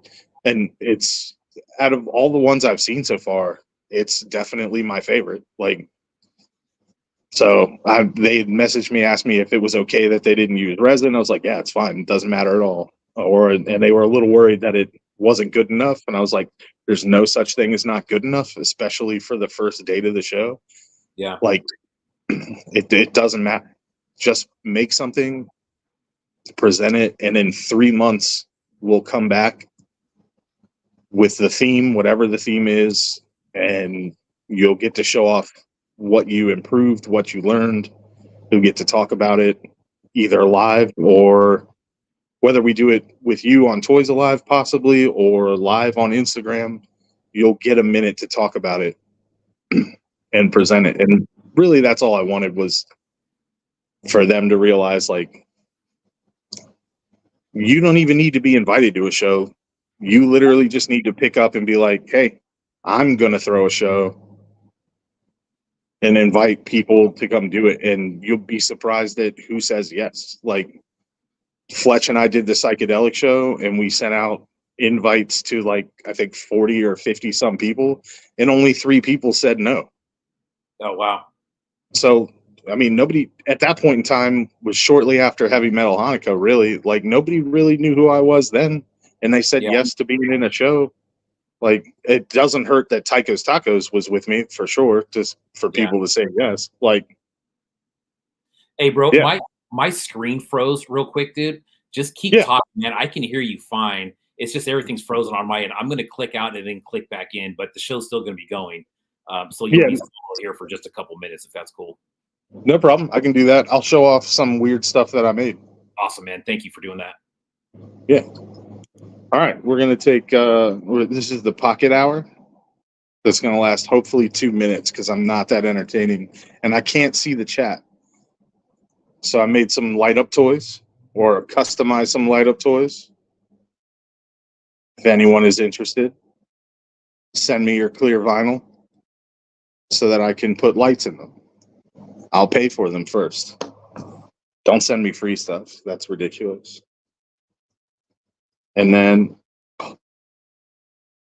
super ghost head. And that's all I got. So let's hope Brian gets back here really fast because I have almost nothing else to talk about at this point. I will talk about Jazz Wizard video calling me after I smashed my head on a stair and fractured my skull, and he did a cursory examination of my symptoms to make sure I wasn't going to die in my sleep.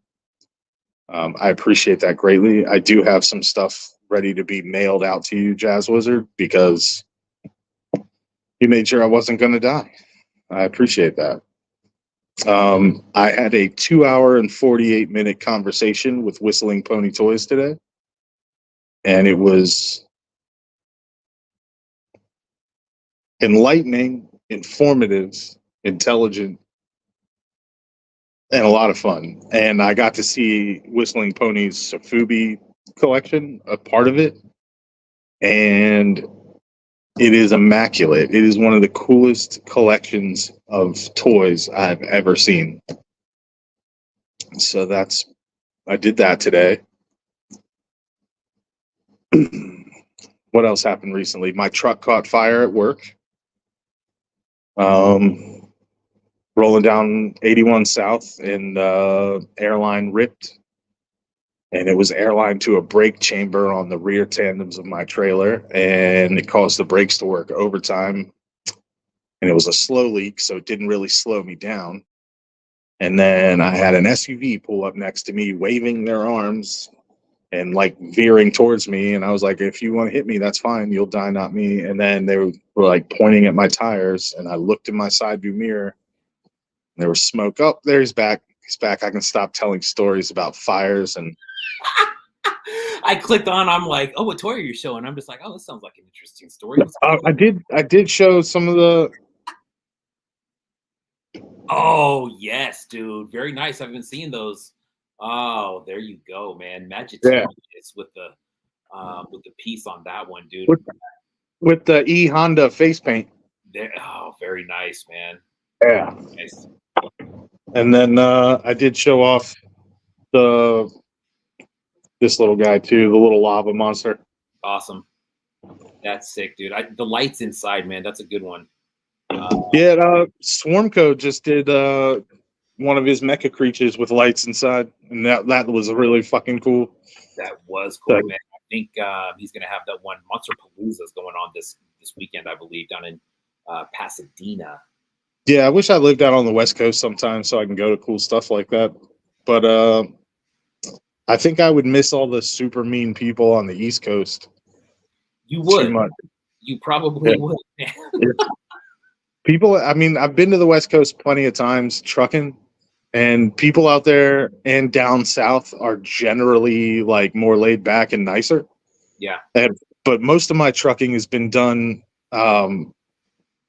between Philly, New York City, Detroit, and other parts of Michigan. And I gotta say, even though they're mean, you know what you're gonna get. Like you just know, like you're not gonna get the runaround. Like you'll get the runaround everywhere else, but if you're bothering someone up there, they'll just tell you "fuck off." Excuse my language. That's okay. Or they'll tell you to cease and suck their dick. Yeah, right. Exactly.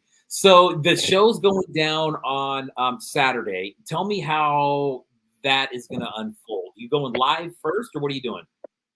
I'm gonna go live. I was gonna try and go live with anyone in the toy show that wants to go live with me. So we'll make that live go as long as they want it to go. Like, Okay. I'll start with alphabetically who's at the top of the list. If they're ready to go live, we'll go live. There's some other people that are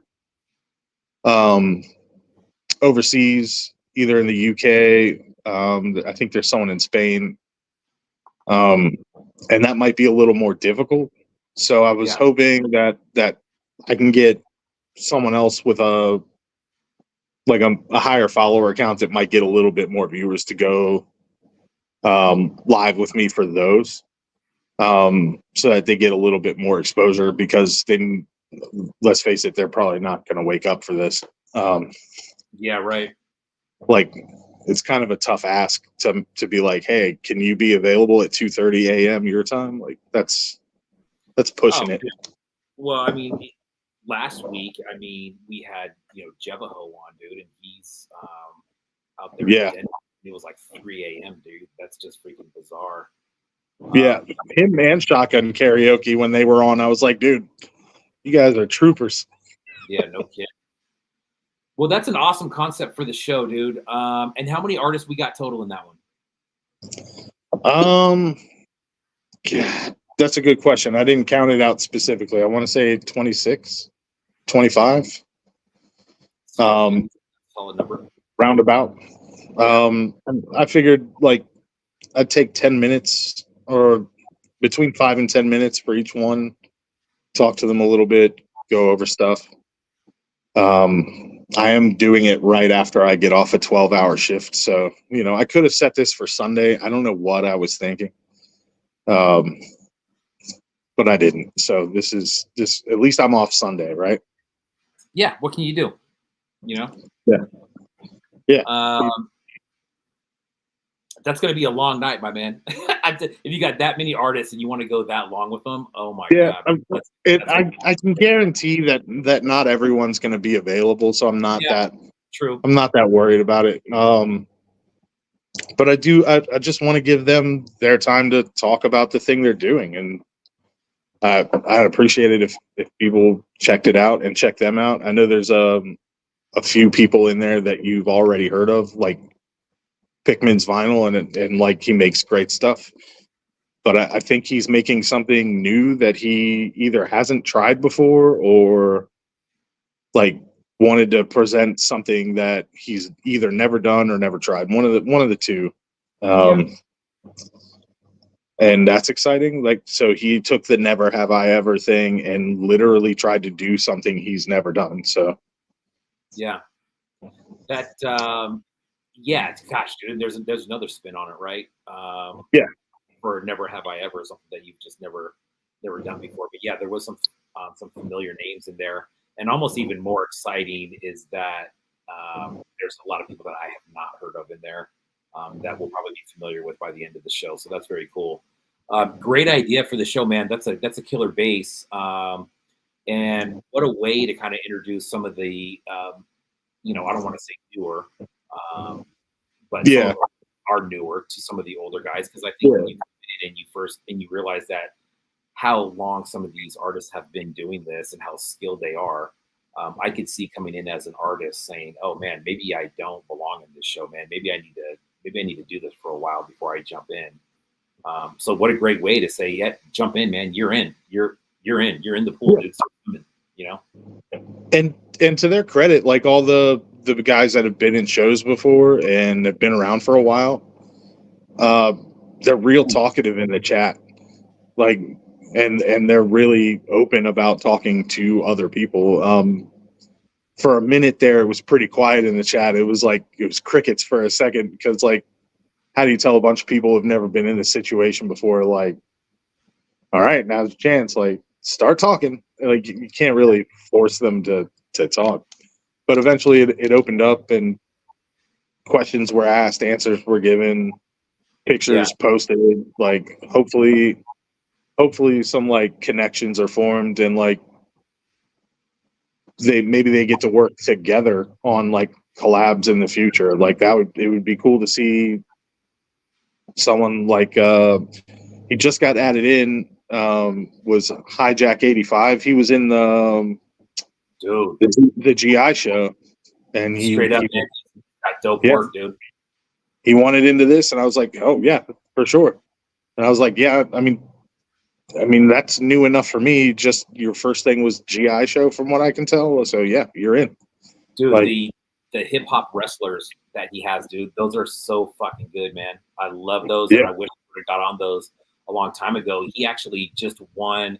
No, I'm not sorry. He didn't win. He had bought a Skull Crusher, so I just sent him a package earlier this week, and had a chance to talk to him just a little bit. Great dude, man. That's a really good account. Hijack 85 is what that was. Yeah. I was looking for that, Yeah. but the old school styles those are dope, man. Mr. Running Man, who I think you met at Assembly Required, is in there. Floria 662, I believe, is the screen name. Everything I've seen on their page has been like hand sculpted, like clay or sculpey stuff, and it all looks pretty sick. But I don't think they've ever been in a show. Definitely have some skills sculpting, so molding and casting is what they want to work on. Yeah. And they're the ones that did the thing I was talking about earlier with the hot glue and the pieces from another figure, and it looks great. And even though they don't have time to mold and cast it, like when they do have time to mold and cast it, it's going to look amazing. Yeah.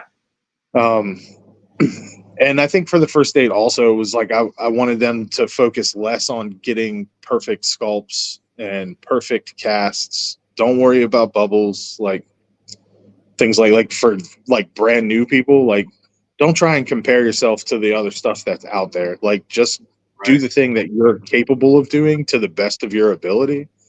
And then, because if you don't do that and you don't fail, you won't be able to identify like the things that you either need to fix or the things that you want to keep the same. Sure. So I don't worry about bubbles in my work. I just don't. I don't worry about seam lines. I don't want it to look clean. I don't want it to look pretty. Like that's how I want to make things, right? And because I'm never gonna try and be Lab Monkey, right? Like that's not a thing. I mean, having two people that are that good, not a possibility. Like as far as clean work goes. But I can be weird and I can make weird things. So like I'm gonna focus on that. So like I've learned that focusing on getting every little bubble out of my work is something that is not a strong point. So I want them to learn what their strong points are on the first date. And then take those strong points and show us what they are in September. That's awesome, man. The separate show like that's connected, dude. I don't think I've ever seen that one either. So I kind of, if I had my way, I would back out after the first date and someone new would take over. And essentially the second date would just be their show. I would back out. No one would talk to me anymore. I'm unimportant because really in this situation, I'm just a talking head. It doesn't matter what I say. What matters is what you do. So if you can also be the person to say it, and if someone in the group wants to take over for me that's new, I will absolutely hand the reins over to them and back off and let them run it themselves. Because I think essentially that's what they should be doing anyway. Like learning the ropes, and once they feel comfortable, just running. Sure. Yeah, that makes sense. So yeah, man, definitely some opportunity there if somebody wants to take that responsibility, which I think is going to be a good show, man. It's a concept that I haven't really seen before, but there's a lot of great artists in there, new artists, older artists. Again, that is going down on Saturday this week. And you're going to start this. It's IG Live, correct? Yeah, Instagram Live, 7 p.m. Eastern. I'll work out in the chat who wants to go live with me first, and then have people join in either in order or at random. It's really up to them. I would prefer in an order that I can follow, just so I can schedule it out. But again, this is shows about them, and I'm just kind of pushing in certain directions. I'm not trying to control everything. Sure. Yeah. Right on, man. I think that's that's definitely a different angle on the show, but it's one that I dig it, man. Especially when the concept is, let's kind of get you exposed to shows and how they work. Sometimes the best way to do that is just kind of figuring it out on your own, or turning to somebody that has been around and saying, "Hey, like, what am I doing?" So thank you for that, man. I'm excited about it. Everybody tune into that on Saturday. That is this weekend, day after tomorrow. Anything else you want to say about the show or yourself before I move you out of here, my man? Nothing about me. Not right now, anyway. Soon. There's some things in the works. Nice. But I'll wait till after the show's over, and then I'll announce my stuff. Okay. All right. That sounds exciting. All right, buddy. You stay safe out there on the road, my man. Thank you for coming on and sharing some time with us, dude. It's going to be a great show. I got a feeling. And shoot, dude, we will see you on Saturday. Oh, I did have one more thing. I did actually try and get Crumbs into this show. Because I thought, like, I mean, why not, right? Like, it would have been cool to have him back on ToyzAlive as a creator. But unfortunately the stars didn't align. Like, he didn't he's got like a new gig or a side hustle at work or whatever. And I was like, well, shit. I thought it would be like interesting to have him at the very least in the chat, because he's good at talking to people, and I'm not that good at talking to people. So no, I agree with you 100%, man. It'll happen. It's just a matter of time. It'll happen. We've already had some discussions about him popping up here and there, and I know there's a new gig involved that's kind of taking some of his time on Thursday nights, but we'll get there. We'll get there, man. And it'll be in a different capacity, which I think is really cool, dude. Because when you start kind of looking at Crumbs' work and what he does, if you've seen any of his lives, that dude is an experienced artist. You know what I mean? In his field, what he chooses to do, he's very good at it, man. And dude is a wealth of knowledge. I mean, and it's a lot of knowledge about methods and materials and timing and stuff like that. It's a lot of stuff. I think that was a brilliant idea, man, to invite him to that as a guy that young guys can ask questions to, because he has a lot of that knowledge, man, and he loves to share it. That's a great idea, dude. That I'm sure that'll be a thing at some point for sure. Yeah, he was busy for this one, but maybe if I decide to do this again next year, which I don't know, barring any head injuries or like personal life blowups, maybe I will do it again next year. Who knows? Yeah, hell yeah, dude. Like I said, if anybody wants to jump in on that, you are welcome to join in on that. Oh, dude, hell yeah. Freeze again, dude. Yeah, man. No, you're moving. God, all right. All right, buddy. We will talk to you probably this weekend, my man. Sounds good. Let's go A's. That's right. That's what I'm talking about. Yeah, let's do it. We're trash, bro. But it's, you know what?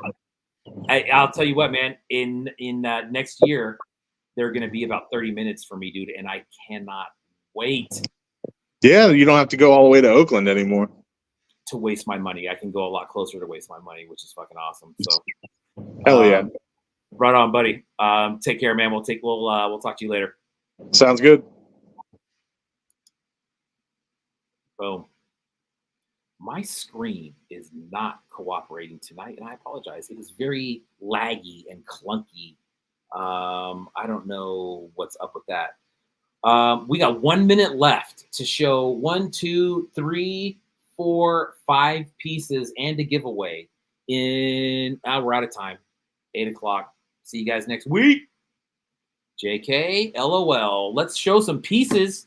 First one that we're gonna do, you know what? Let me get the right freaking banner up here for the opens. Bam, we got some cool opens tonight. We got let's just start going through them. This one here, this is the Pendragon vinyl. And it was actually, this is a colorway that was painted by Creature Maker Toys. So there was a lot of artists that ended up doing these. Resin Blood did some of these. There's been some other artists. I'm sure you've seen them posted. This one I thought was super, super sick, man. I had to grab one of these. Again, Pendragon piece with Creature Maker paint on that one. I put down at the bottom, all these artists are on Instagram. If you're new to the show or you see something that you like, make sure to give these guys at least a look. Again, this one is called the Nebula Vex. Quasar Queen was the name of this colorway. Super sick.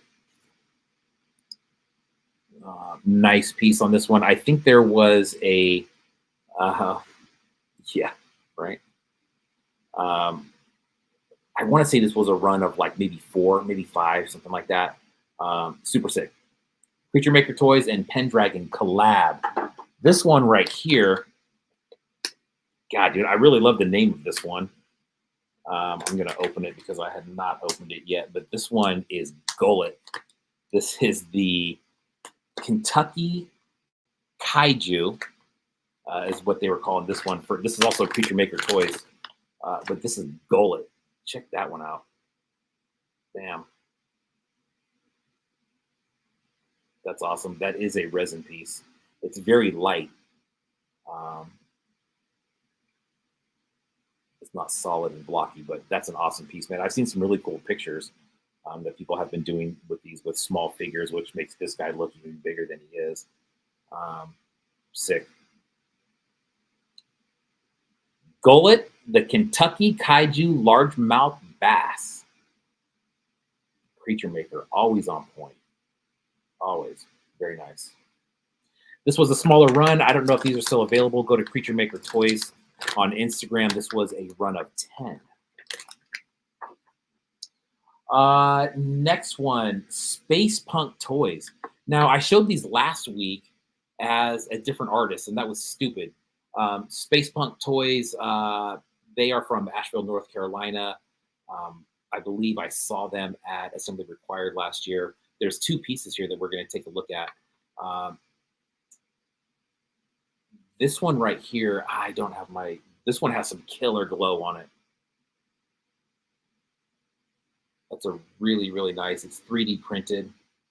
Got some really nice paint on it, and the glow on here is absolutely killer.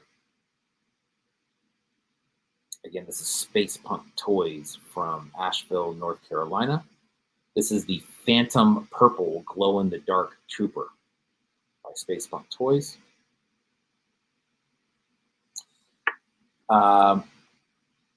Articulated on the arms and the legs right there.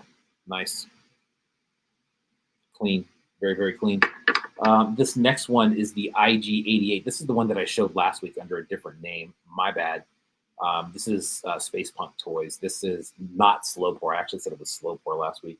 Space Punk Toys. This is the IG-88 Destro Bot. Is what that one is. This came out of the Robot Resurrection show, put on by Ocular Rhombus. I believe that was at the end of April is when that one was. IG-88 Destro Bot.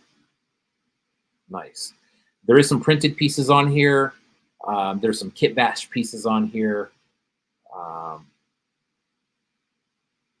cloth work, that's sick, man. Just the one piece on the arm. Nice. This is going to be in the OG IG-88 scale. Bam.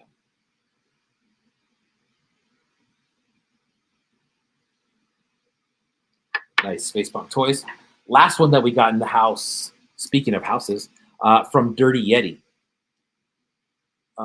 This one, I am actually going to read the story on this one because I think the story really makes the piece on this guy. So this one is called the Home Bot E. I believe this one was out of the Robot Resurrection show as well. There was a run of these. These are still available. You got to hit up Dirty Yeti if you want one of these. I believe they're $35. One thing that I didn't realize is that it actually is articulated in a way. It has the gun here, and you can trade that out for a hammer. Cool. And the articulation on here, it's like Velcro, right? But it's not that like traditional rip Velcro. It's more like it kind of like, I don't want to say plugs in, but it's a Velcro type system, I would say. But just a little bit different. So when you look at this, you say, oh, it's a house on wheels. Here's some stickers, by the way. Let me tell you about, I'm going to tell you about this piece real quick, though, because like I said, I think the story makes it. This is from Dirty Yeti, the Home Bot E. It says, the year is 2024. The United States government has just implemented a permanent curfew on its citizens nationwide for the sole purpose of total control. Probably not that far-fetched. To enforce this curfew, they began to tax the nation's citizen in an exorbitant amount in order to fund the replacement of everyone's home with a mandated HARM, HAARM, or highly advanced autonomous robotic machine, aka the Home Bot E, which is what this is.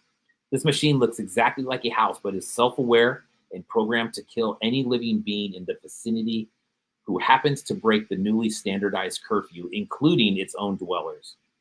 Armed with a massive plasma rifle and a gargantuan warhammer.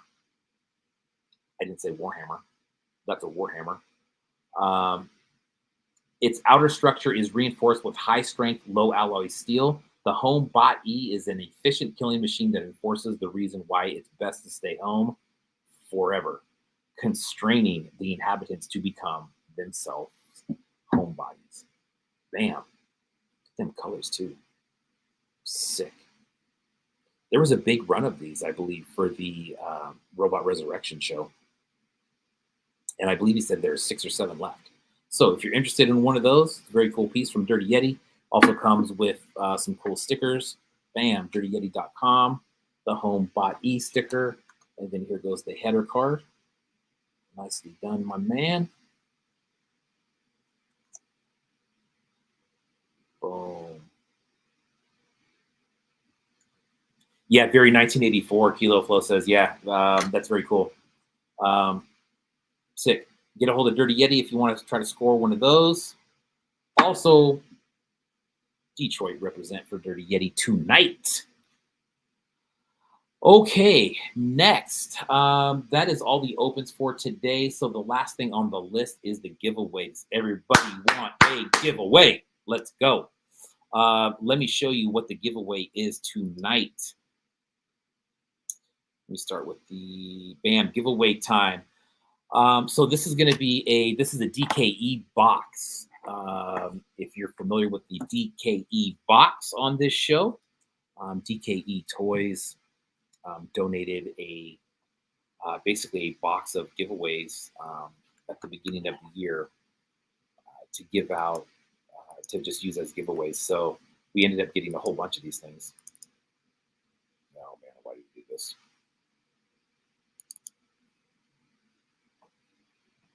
There we go. So what do we got here? We got Pikmin. Oh, you're the man, dude. You are the man. Here is the figure. This is a Star Quest 666. This is from Broke One. This is in the DKE blister, so you can pop that open if you'd like. It's a 3.75 scale figure. Very nice from Broke One. Bam. You will be getting that. You will be getting the Invisible Sucklord empty blister piece, which is cool. If anybody has one of these or anybody can find this online, the messaging here is really cool. And I think it's, relevant to other makers in here, and just kind of gives a quick little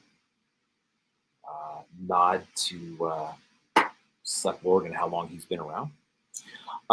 The other thing that you will be getting in there is the Manly Art magazine featuring Boba Fett.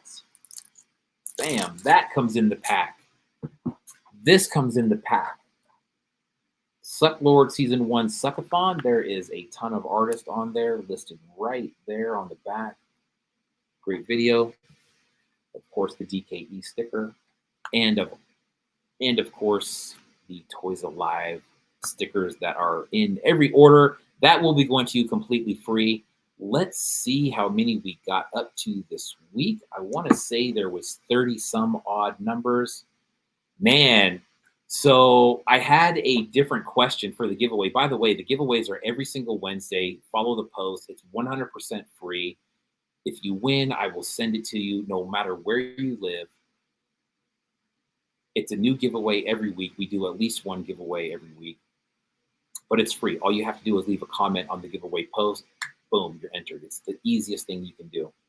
The giveaway post for this week, I had a really dumb question and I wasn't happy with it. And then all of a sudden it hit me. I'm like, man, what are other people's definition of a good toy? What does that mean? And just like there's so many different artists and there's so many different ways of making toys, the answers for this one were all over the place, and it was freaking awesome. If you get a chance to just go through that thread from the Wednesday giveaway post and just look at what people are saying as far as what's important to them as far as a toy goes, it's all over the place. And I think it's great because it's very individualized. Some of it's quality, some of it's originality, some of it's feel, some of it is support for the artist. It can be one of those things. It can be a combination of all those things. But I think what's very cool about that is it kind of gives you a little bit of perspective to see what people are looking for, right? Like if you're trying to perfect something and say, I don't want any air bubbles in this. Pocket Salsa spoke to this a little bit earlier. If you're making stuff that has bubbles in it, it's not the end of the world. Maybe the person's not buying something for the quality. I have bought stuff not based on quality. I've bought stuff because I want to support people, because I like the subject. Maybe it's not the greatest piece, but who cares? That's not what it's about. Sometimes it's about invoking a thought or a memory or some nostalgia, and that's what the piece can trigger, no matter what it is, no matter how clean it is, no matter if it's articulated or not, painted or not, doesn't matter. If you go through some of these comments on here, it was great. I encourage everybody to take a look at those. I thought it was awesome. Anyways, let's spin this freaking wheel. How many we got on here? Wow. 74 total comments. That was including mine, so that was awesome. We got 34. So 34 on the wheel tonight.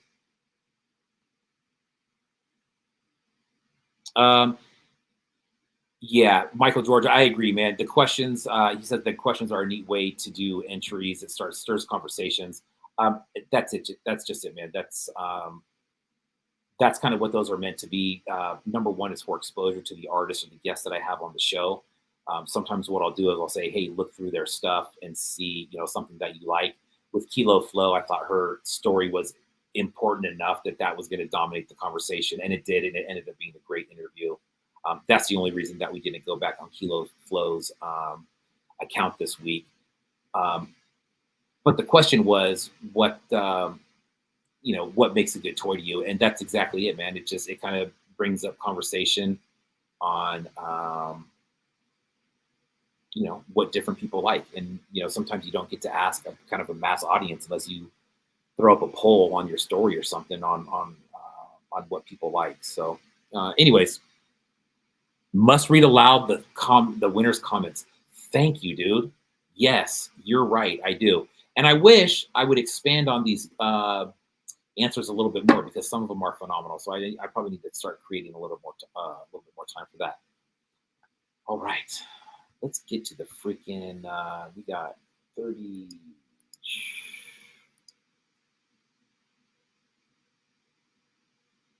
34. All right, here we go. Let's spin this wheel.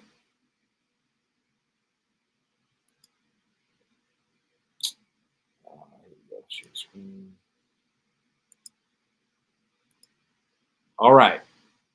34 slots on the wheel. This is for the DKE gift box. Good luck to everyone. Here we go.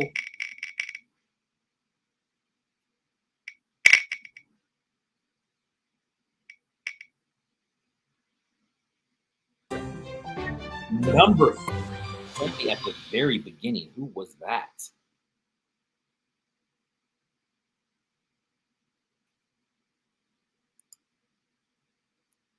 Again, sorry it's so clunky tonight. I don't know what the deal is. The first 3/4 of the show was amazing. LRH Bootlegs. My man, Leon Hart. Take a look at his feed, by the way, because he has some cool stuff on there for sale. I know that he's been posting some carded figures recently. Here's his answer. Oof, what a question. Either something that is just visually striking, those pure toy art pieces, or something that hits you right in the nostalgia feels. Boom. And there you go. That's exactly what I'm talking about, right? So that was one answer that we had, where it's just, the nostalgia of it. And if it reminds you of something, and man, I have a room full of those pieces where it's just based on memory alone, that piece reminds me of something. So LRH Bootlegs, congratulations again, man. You will be getting that DKE box. Some of these other comments on here, man, I think they're worth mentioning real quick. Dirty Yeti, color, sculpt, collectability, and price. Hijack 85, it has to make me smile, either through the theme or just that it is so well made it blows my mind a little. Bootleg Toyco says originality. Jevaho says a toy is good when it hits at least 3 of 5 pillars. Nostalgia, great color scheme, amazing sculpt, originality, homage. Well said, man. Dre says overall the design. Rokomashu says toys are undeniably art, but toys are fun. I think if it's a fun toy, it's a good toy. And the list goes on, man. Great answers. Thank you, everybody, for putting down what you really thought on that. I think it's good information for everybody. I think it really expands everybody's mind on what people are looking for, but also as a maker, if you're really trying to gear your product towards one thing, maybe that thread is worth looking at. Maybe it will help you realize that whatever you're trying to focus on maybe isn't the most important thing. If you're trying to get a flawless cast, maybe that's not the most important thing. I mean, for some people it is, obviously, by the thread. Other people, maybe not. Anyways, thank you, everybody, for checking in on the for the giveaway. Next week, we got Resin Blood coming in here. He's going to be talking about, he's going to be doing 5 points this weekend. If you guys are out in that area, make sure you get over to 5 points and check that out. There's going to be a lot of people there. Next week, Eddie will be on real quick, talking about his piece that he's going to do in the ToyzAlive shop next weekend. Or I'm sorry, the following weekend, which is I believe, 7th or 8th, something like that. But a clue would be if you saw his new sculpt that he put out today of that fly. That thing is freaking badass. Maybe that'll be in the store, maybe it won't. And that's it for tonight. Thank you, everybody. Again, thanks to my guests, Kilo Flo and Pocket Salsa, for coming in. Good lessons tonight all around. Some really good info out there. Thank you guys for stopping by. Spread the word. We'll be back next week, episode 108 in a row. Again, thanks you for spending some time with me here tonight. I will see you all next week. Everybody have a safe weekend. I'm out.